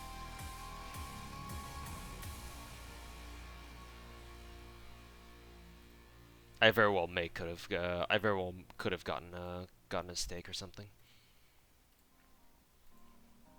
I don't think I did though.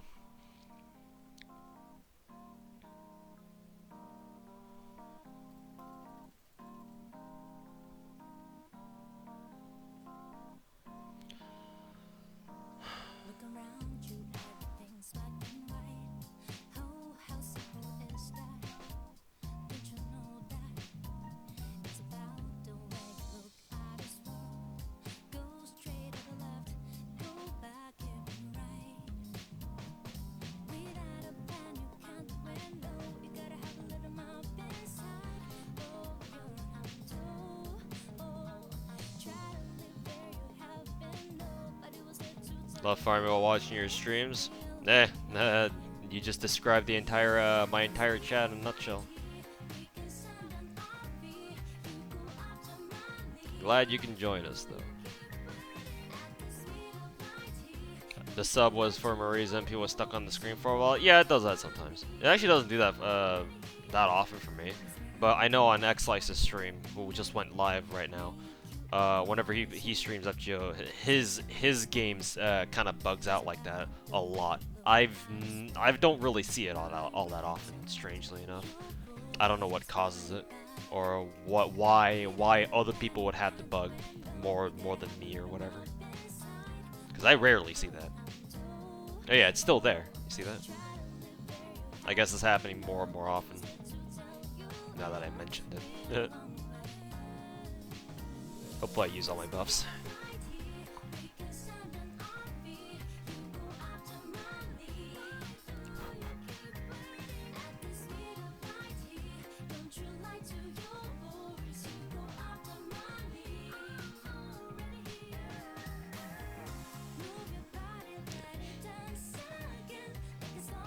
Now Nero's replaces it though. I don't really notice that all that often. Maybe it's because I just don't pay attention to whatever the hell's going on my game.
Live for how much longer? Actually, not for much longer, because I need to go eat dinner, and I feel like I've streamed enough. I'm just gonna clear out this AP bar, and I think I'll call it a stream. Now that I guess once you get that MP subtitle bug, I guess it just kind of happens. It just keeps happening.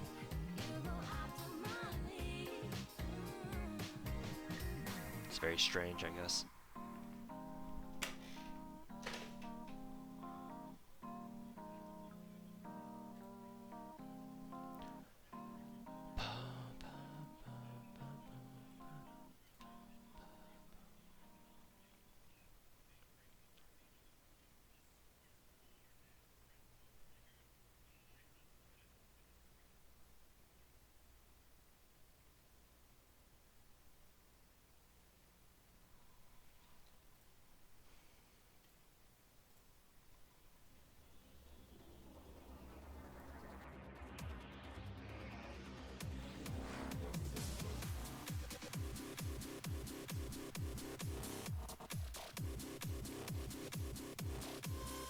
Looking for a long manga to read.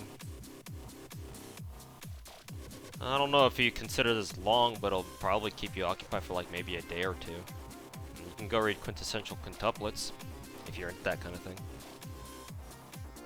Depending on how fast you read it, it's like 120 something chapters, 123, 122. It'll probably keep you occupied for like maybe a couple days. Nice double stakes there.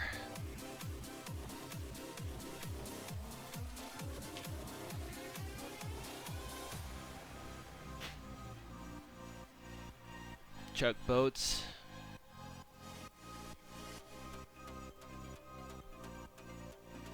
Oh, you already did? Alright.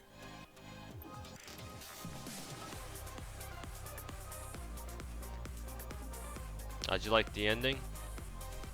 I mean, I don't really read manga regularly, so my criticism is, I don't know how much I don't know how much of a position I'm in to really give criticism towards any any manga in general, because I don't really read manga anymore. I don't really watch anime anymore.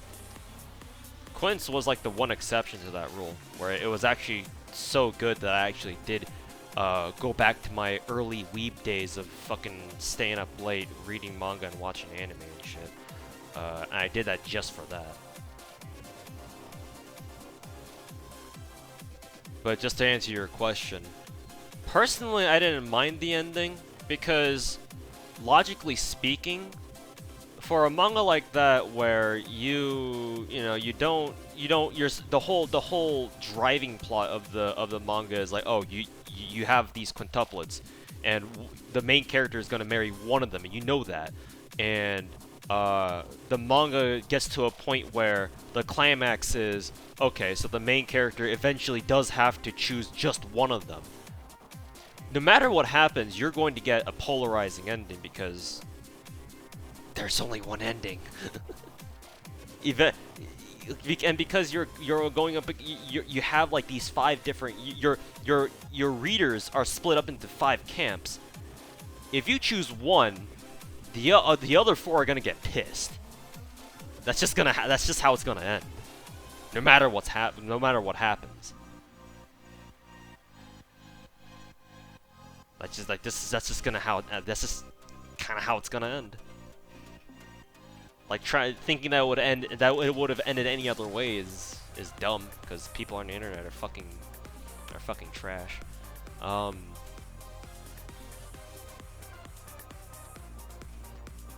So I guess the fallout from that was to be expected, I suppose.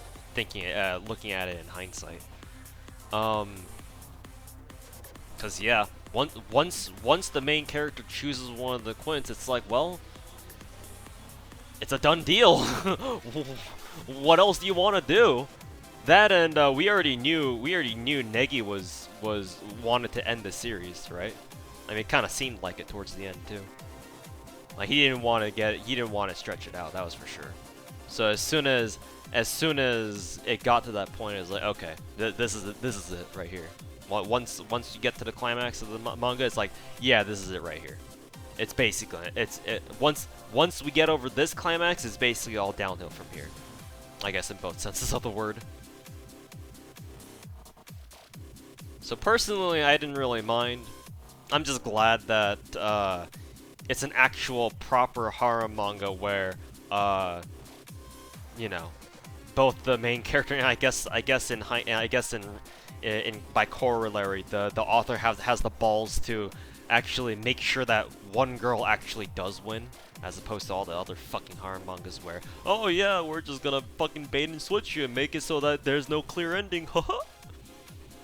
Or at the very least, do it so that, do it in a way that, what was that other manga that kind of followed the same premise, did it, We Never Learn, or whatever the name was? At least do it like that, where the author, you know, does make a quote-unquote true route, but also goes back and makes like these what-if routes, so that he can satisfy all his readers, in case, you know, the readers for that manga were like, oh, but we wanted this girl to win, or we wanted that girl to win. So it's like, oh yeah, sure, just as pure fan service, I guess, to the readers, I'll write like these other branching, you know, endings, so that, you know, everybody can be happy. But Quince didn't do that, but that's up to Negi to decide. Honestly, it's not really the ending that I have a problem with. It's actually, before I get into that, honestly, I believe the biggest problem that I think people had with the ending for that is how should I spoil it? Should I spoil it? Because the moment I discuss this is gonna be a huge fucking spoiler. Like there's no getting around that. It's gonna be a huge fucking spoiler. I guess I'll let chat decide if they want me to fucking talk about it or not. I'll make it short though, or at least I'll try to. Yeah, because I've basically blown my entire AP bar on here. So,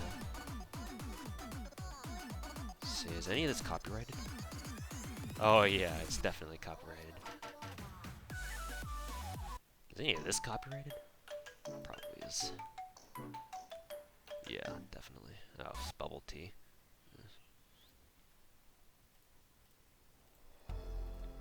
You good with spoilers? You don't really care? Okay, everybody. Well, just announce it.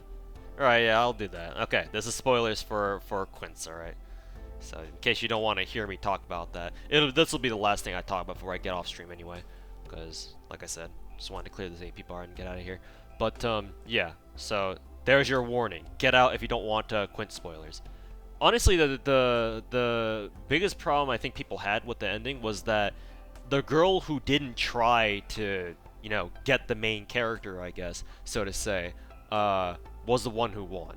And understandably, people kind of, that rubs people the wrong way, because it's like, okay, well, you did literally nothing. Yeah, you might have had a tragic backstory, but you did literally nothing to try to, you know, get the boy, you know. Whereas we have these other characters who you know, at least 2 of them did, and I guess a third if you really count her. And you have these other characters who, unlike the girl who won, actually did try really hard to get the boy, but in the end they still lost anyway. And that's why I think people are super fucking salty over that. So, if that's really the case, or if I'm not misinterpreting how the community, at least the Western community, took the climax and the eventual end of the Quince manga, if that's correct, then that's just a matter of people being just salty as fuck, and not necessarily excuse me, not necessarily a problem with Negi's writing. Yeah, I can see how people argue that the ending did seem kind of rushed, but then again, we already, at least to me, it seemed pretty obvious that Negi wanted to end the series soon afterwards. And again, for the reasons I mentioned before, the manga is all about a boy, you know, choosing one of the Quince to marry towards the end. And once you get to the climax of, oh hey, it's time to fucking choose, it's like, well, did you really expect the manga to last longer than that? Or to last much longer than that? It's like, hey, he chooses a girl, and then the rest of the chapters towards the end are basically the wind down chapters. It's as simple as that. And I feel like people are just fucking salty. Just fucking salty as fuck. It's 2020. You can't end the manga like that without pissing off at least half your reader base, I guess, right? But yeah, those are spoiler parts. Honestly, though, if I want to add something to that, though, it's not even the ending that I have a problem with, unless someone can enlighten me as to like, oh, there's like an actual like something is actually flawed with how Negi wrote that. That would explain to me better why people fucking got triggered over the ending for that, and you know, got angry and all that. But to me, I didn't really have a problem with the writing. But honestly, the bigger problem that I had was because it was obvious towards the end that Negi was kind of was rushing a little bit to end the manga. It's like some of the manga elements seemed very rushed as a result. Like, who was it? During the final school festival arc or whatever, when Miku and Nino run in, and I guess Futaro as well, run into Futaro's childhood friend, whatever her fucking name is, like Tate Bayashi or whatever, or something like that.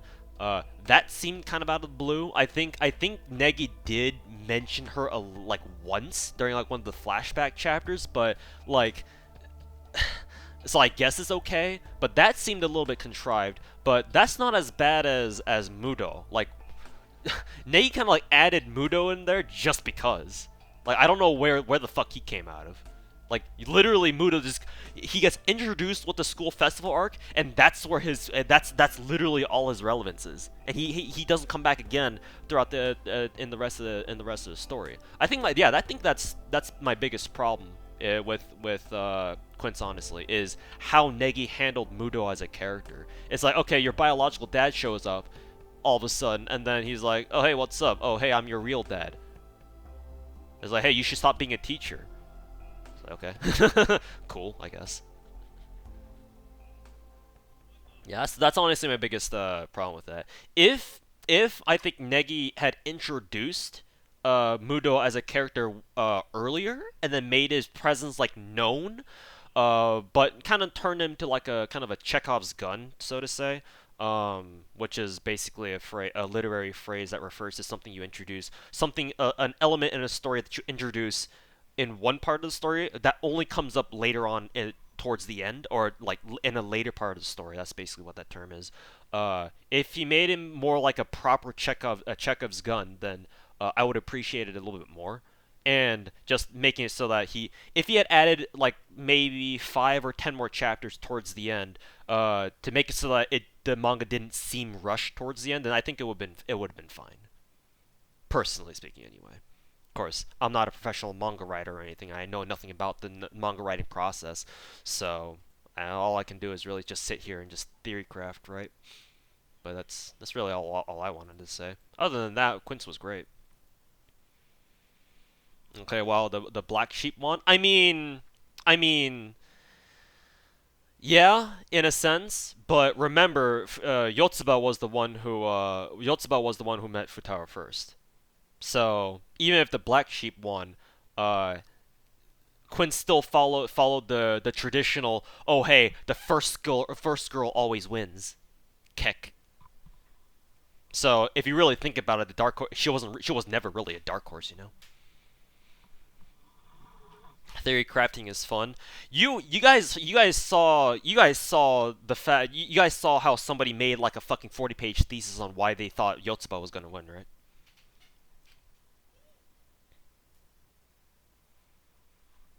Like before the climax came out, and before we got the chapter where Futaro chooses Yotsubra, somebody wrote a 40-page thesis on why he thought Yotsuba was going to win, right? And even before I saw that thesis and I kind of read through it, I kind of had a feeling Yotsuba would win. Honestly, because going through it dropped the story just dropped so many clues that Yotsuba was, yeah, it was so much foreshadowing that even as a reader just going through it casually and not really trying to like do hyper investigate like Sherlock Holmes this bitch, I could kind of tell that it was gonna be Yotsuba. Like when I saw it was Yotsuba, I was like, that's not a surprise. No, that's not a surprise.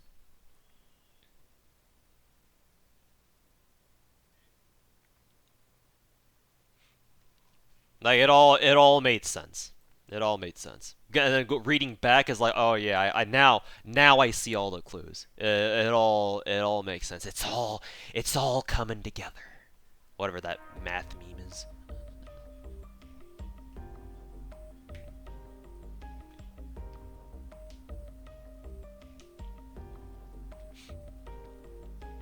A worthy thesis shattered by the author itself. Are you talking about Neki? Or the guy who wrote the fucking thesis? Isn't that an Emperor's New Groove meme? No, it's the Emperor's New Groove meme is the guy doing this and then going just right. No, I was thinking more of the fucking math meme with the girl, the guy with all the numbers and the equations around. It's all coming together. Anyways, since most people got pissed at the ending, I think the author decided to end with a dream. No, that was just a bait and switch. That was just a bait on his part. No, the manga did not end with a dream. The manga ends with Futaro marrying Yotsuba, and then all 6 of them going together on his honeymoon. Funnily enough.